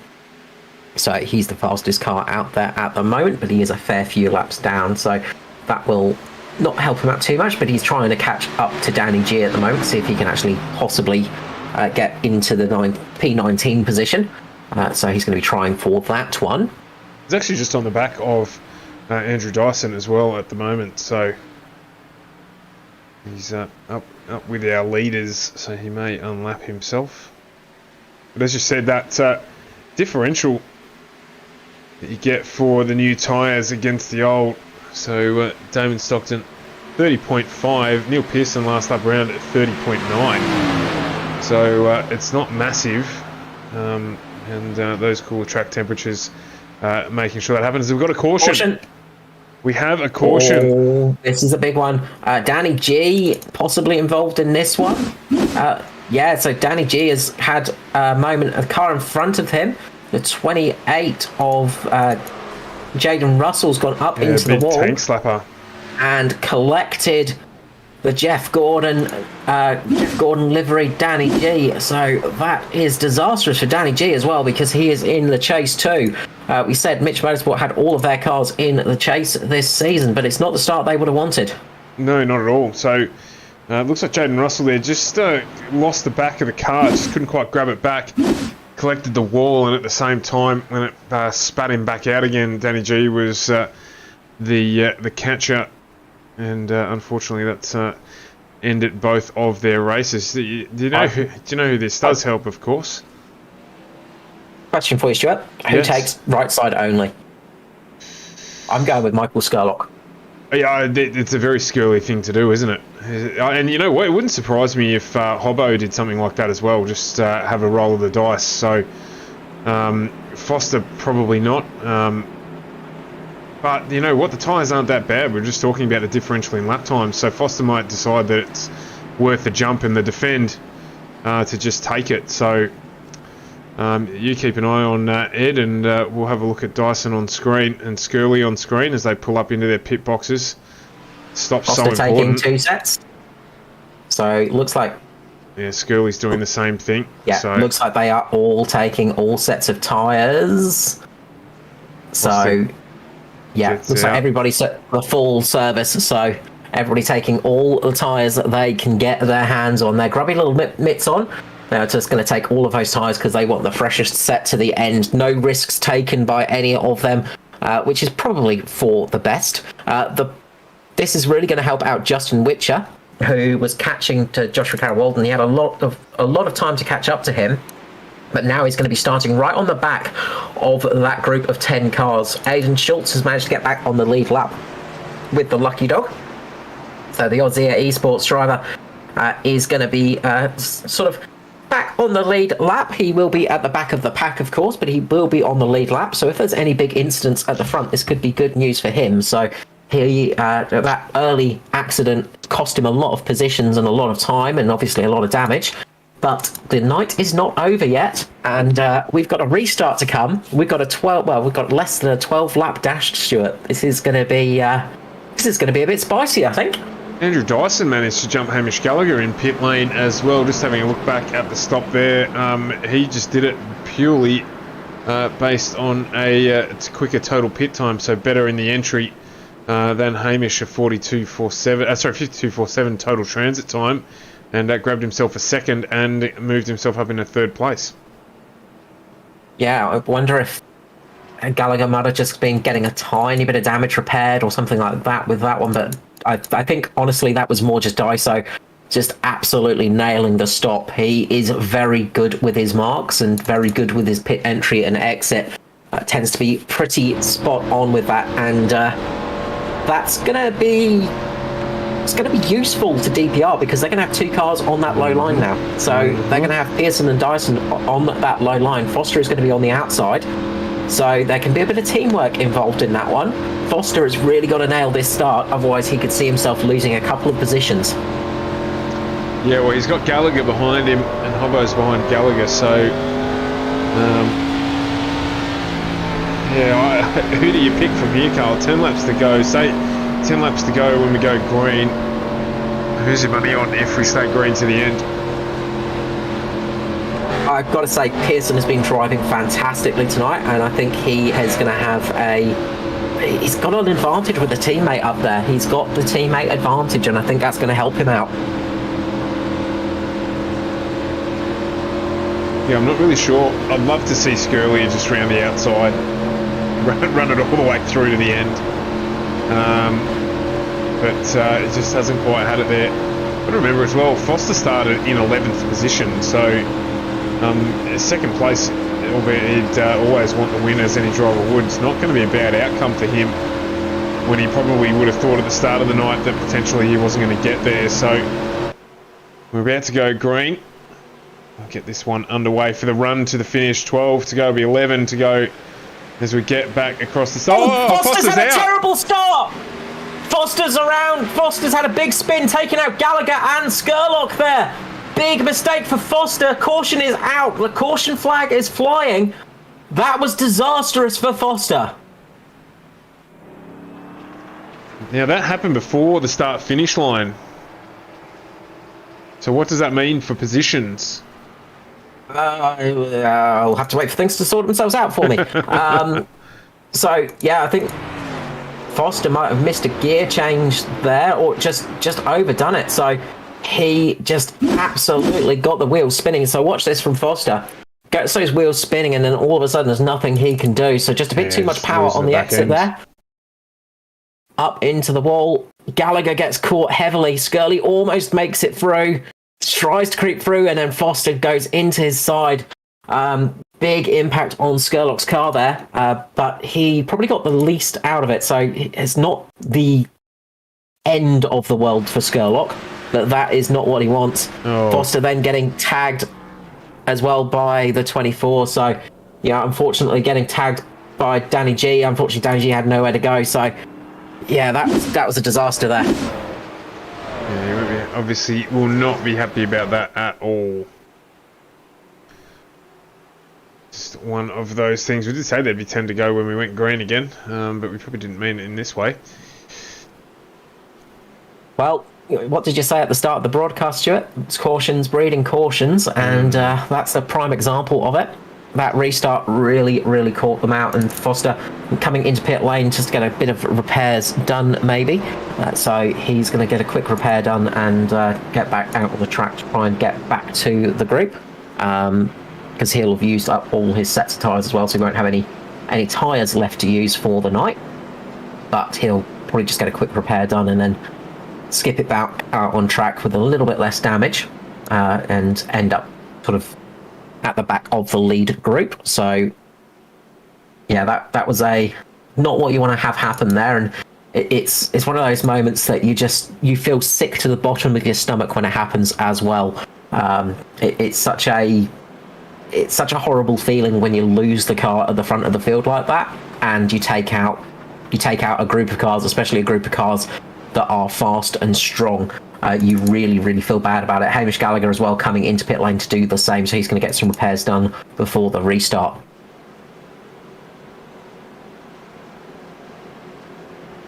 Well, we could have a DPR. 1, 2, 3 here. Philip Worley's now up into 4th. We've got Hobbo in 3rd. He'll be stoked to be up in 3rd position.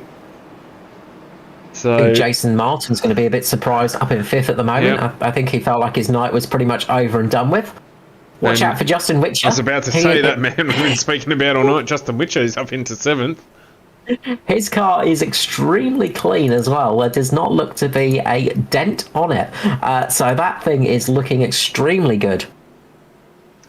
So, yeah, what happens from here? Well, they'd given me 9 different scenarios, and that was one of them. I would never have picked that would happen. So I'm not going to make any guesses anymore about what might happen.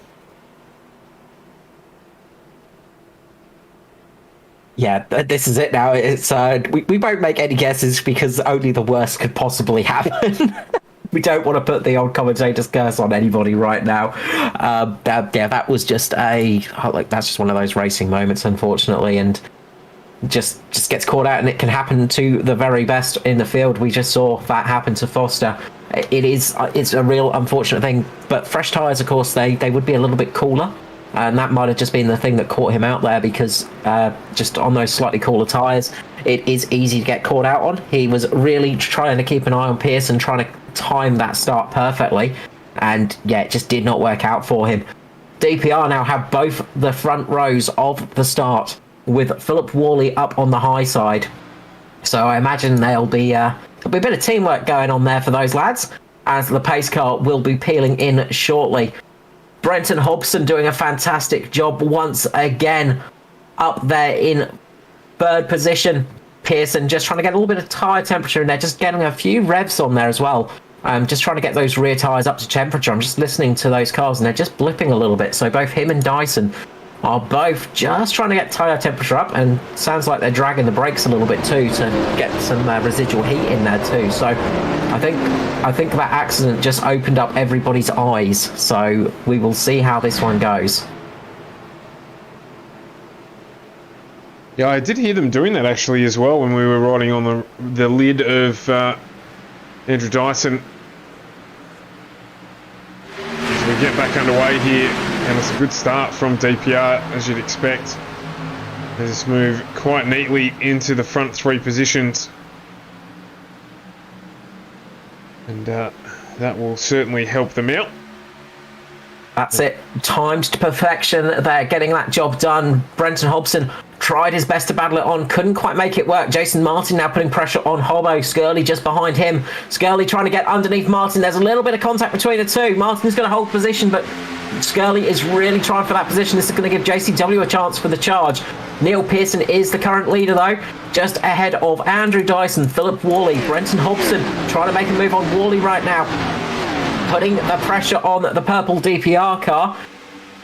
Hobson would dearly like to get a top three finish tonight, I'm sure, to help to that very good record he's got in the series. Meanwhile, all contact between Foster and Witcher, I think it was, towards the back. So I think that's going to drop Foster back even further. So disaster for Foster there. That's caught him off guard. So big little tag slapper there, and JCW now putting the pressure on Skurlock. Martin falling out of position. He's dropped position to Skurley and JCW. JCW up on the high side at the moment. Martin on the inside. Will he be able to hold position? Doesn't look like it. Skurley working his way up there just behind Brenton Hobson at the moment. It is Neil Pearson in the lead. We've got 2.5 laps to go now. Pearson is in the lead with a decent amount of side. Andrew Dyson in second, but the battle for third is very strong at the moment. Hobbo is putting the pressure on Worley. He certainly is. Jump on board with Hobbo now. He's all over the back of Phil Worley. And what you can't see from that camera is there is a very, very fast charging Welsh Wonder in Michael Skurlock. That's the reason the camera went a little bit wobbly, because Skurley was right on Hobson's tail. He was trying to push his way past, could not quite make it work. Skurley has not given up yet. 1.5 laps to go. Worley getting a little bit out of position. That's going to drop him a little bit of time. This could be Hobson's chance right here. Will he be able to make the move? Doesn't look like it yet. Worley just holding that position well. White flag will be coming out this lap. Neil Pearson's going to see that white flag. He is going to be breathing a sigh of relief. Andrew Dyson will be in second, but the battle is still on between Worley, Hobson, Skurlock, JCW and Martin. These guys are real nose to tail at the moment. They just can't seem to find a way at the moment. Skurley just gets a good run on there. He's going to try it now. He's going to probably get it done too. Oh, a little bit of contact there with Hobbo. Hobbo's up into the wall. He's got to keep the boot into it though, because it's the last lap. And Neil Pearson's going to cross the line. Neil Pearson take the win with Dyson second. Worley is going to come home third for a DPR. 1, 2, 3 there. Skurlock came home fourth. The fastest non-DPR car out there. I don't know if that classifies him for a win, but he did all he could do tonight. 5th place for Joshua Carroll Walden, 6th for Jason Martin. Brenton Hobson dropped down to 7th, but still gained 2 positions in the race. Justin Witcher, car number 10, gained 10 positions in the race, up to 8th. Aidan Schultz, getting that lucky dog, helped him out because he moved up to P9 in the end, 11 positions gained. Edward Foster dropped down to 11th.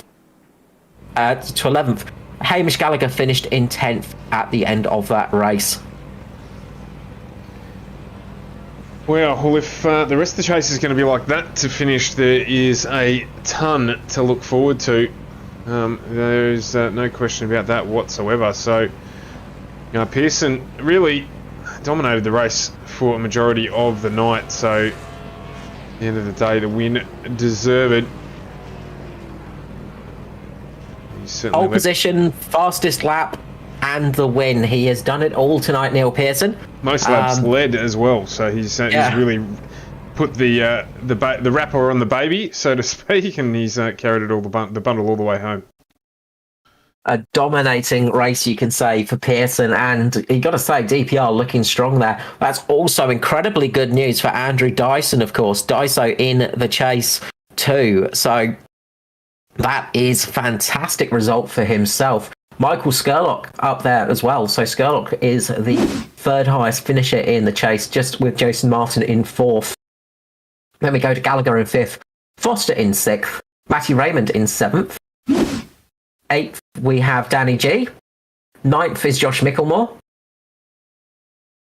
And Joshua Carroll, of course, up in fifth as well. So he's fourth. And Luke Trahair, the biggest loser, finishing 29th in the end, unfortunately out very early. So Luke Trahair is not the ideal start for the chase for him. So I'll just bring the podium in here, Carl, and you can take it away and have a chat with the boys about how the race was. Absolutely, and we have a bit of a DPR lockout in the old commentators booth tonight. And it's not a road course. It's not a road course, no. Congratulations to DPR. Congratulations to Philip Worley, Andrew Dyson and Neil Pearson. But I am going to start with the third place man, as is tradition. Mr. Philip Worley, congratulations on that P3. We've seen you coming along well on these ovals. And again, you're up in the commentators booth at the end of the race. Yeah, thanks, boys. Did my job. Took away the best position that wasn't first and second for my teammates. And a little bit disappointed it doesn't count to the chase, but it's a podium nonetheless. Well, that is it. It's another podium under your belt, of course, which is not a bad thing at all. Another great finish for you. And we were talking a little bit before, of course, with more towards next year, of course. The top 20 in the season's champions do get locked in for Daytona, of course, and you've got a chance to be the best of the rest at the moment because you're basically the highest car out of the chase at the moment. So I imagine you're going to be trying to chase the best of the rest moniker. Absolutely. First and foremost, it's the two boys ahead of me. If they need a spot, they're getting it because they need the points for the chase. But apart from that, yeah, I'm going to be the best of the rest. And of course, it will be looking good for you for next season as well at Daytona. So that's also a nice little bit of icing on the cake. But it is also a good experience gainer for you on these ovals. And we have seen you getting stronger and stronger each week and getting up here more and more. You're just getting too good, Mr. Worley. Yeah, I don't know about that. A little bit of luck involved in that one, to be honest. No, I'm really looking forward to next year because I feel like the next gen car suits me a little bit better than this one. Especially for the road courses and the shorter tracks. So, yeah, my eyes are definitely looking forward to next year to start fresh and get off to a good start and not have to miss the chase again. But at the moment, it's about the two boys ahead of me. Well, you keep up this current form, you are going to be looking in at a chase position next year for sure. There is no doubt about it. You've had some great run of form. And again, another really strong race here tonight on the Oval. Darlington is one of those notorious tracks as well. Have you done much running here? No, that was my first race here. Just rubbing salt in the wounds right now. That's just not fair.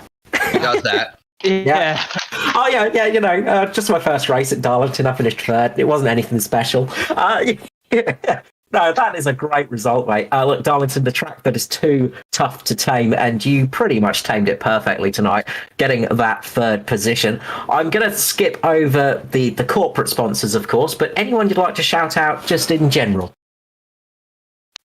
No, not anyone particular, really. Everyone in the team works hard to get to where we are, and I'll let the boys look after the sponsors. So, yeah, no one in particular.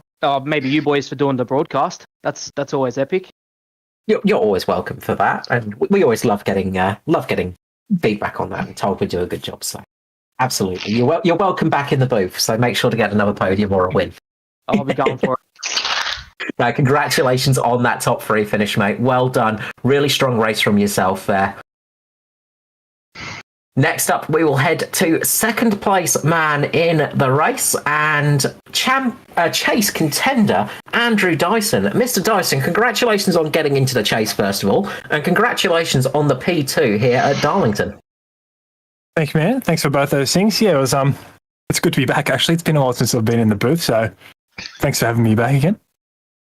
Oh, it's always a pleasure. I mean, we don't get you enough in the booth these days. It seems like forever since we last got to talk to you in any series.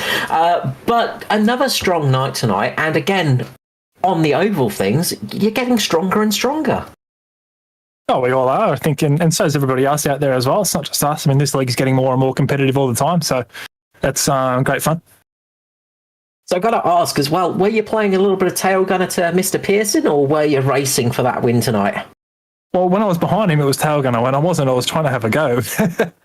But I had a little bit of a rub with the fence a couple of times, had a little bit of a rub with Ed, and that kind of gave my car a little bit of damage. So I didn't think I was going to be on for a podium tonight, but as it transpired with a few things that happened, particularly at the second last restart, we got a bit lucky there and managed to snag a podium. So it's cool.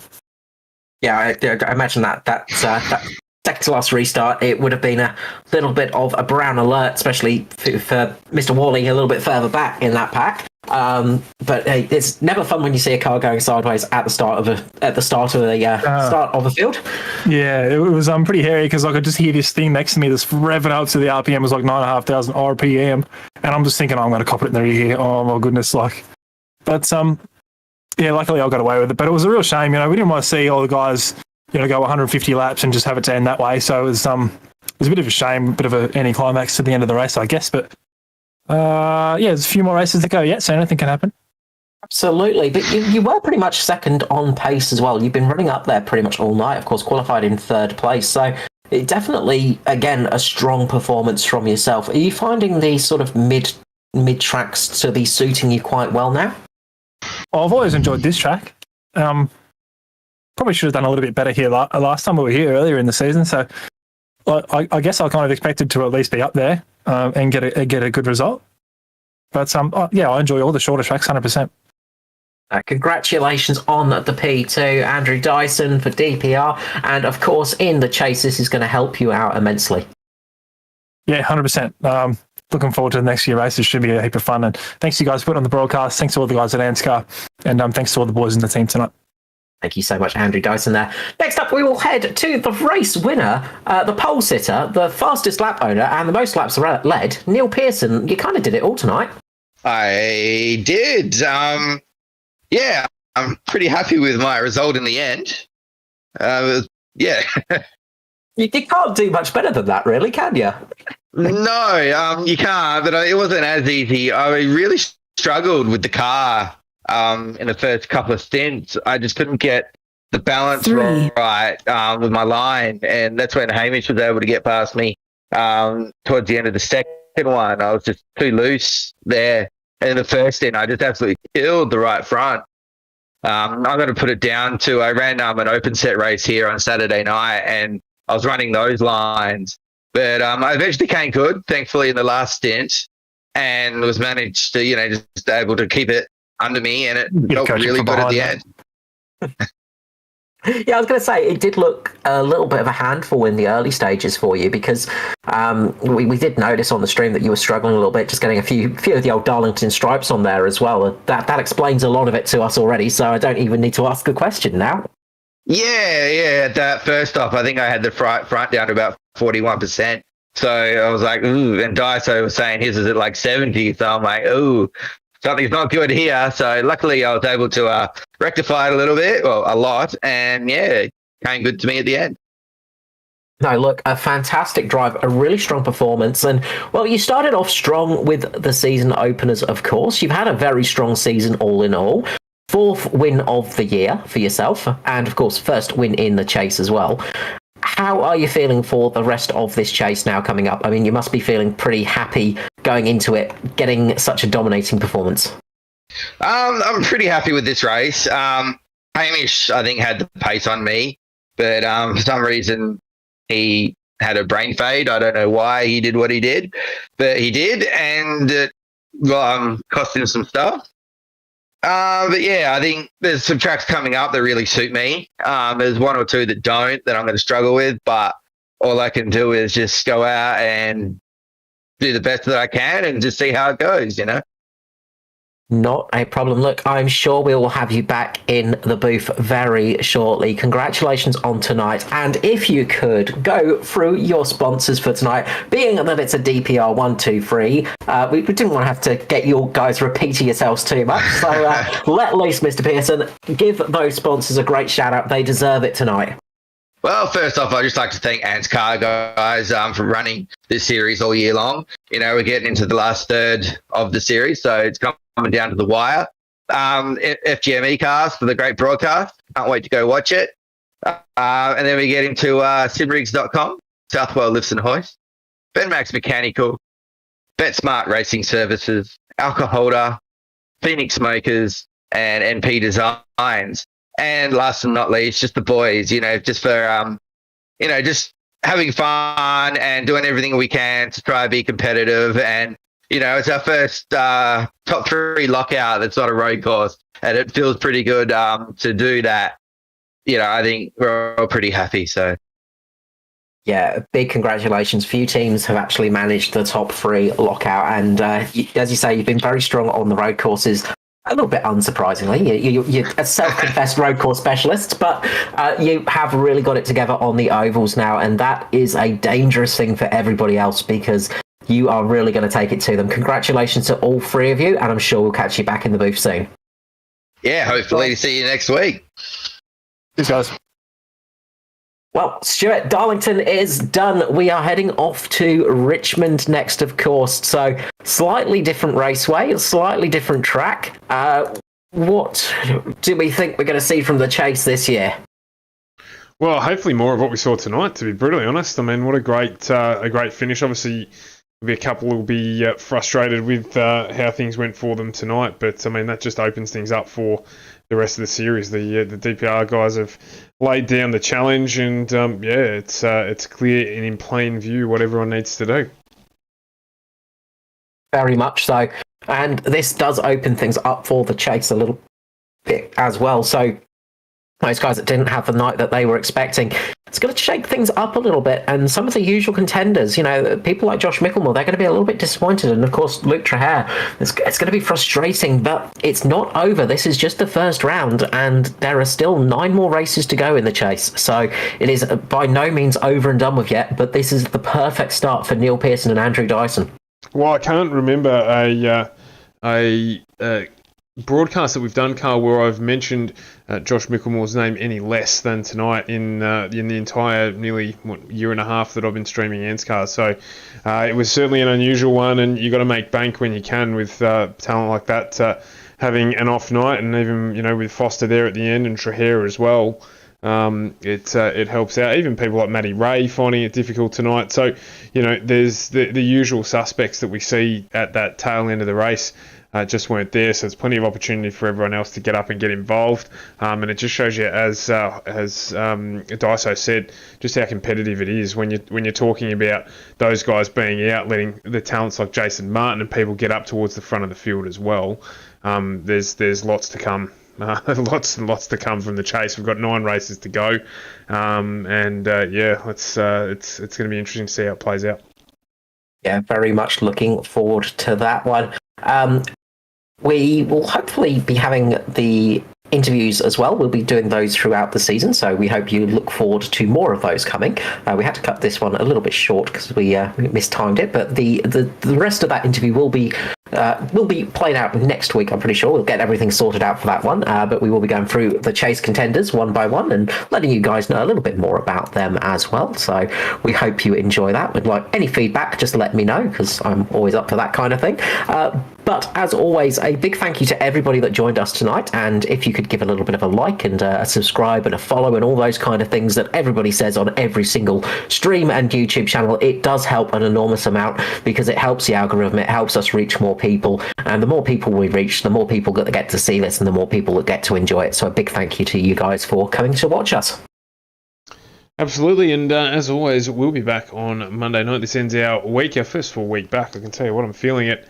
It's certainly been a long one, but we're going to be back with the trucks on Monday night out to Milwaukee for 100 laps there, and looking forward to bringing that one across the line. Of course, back on Tuesday with the Oz Pro Am Sim Series, the last third of that season is brought to us. There's been a small change there as well. We were going to head to Chicago, but that's been changed to Le Mans on the back of it just not fitting the number of cars that are still in that series at this late stage of the season. So we're there and then back with Xfinity, and of course back here on Thursday night. So another full week coming up for FGM eCars as we rapidly move our way, can you believe it, Carl, in towards the tail end of the commentary year. We've got 9 or so weeks to go before we're on the long summer break. So anyway, be that as it may, do jump in and join us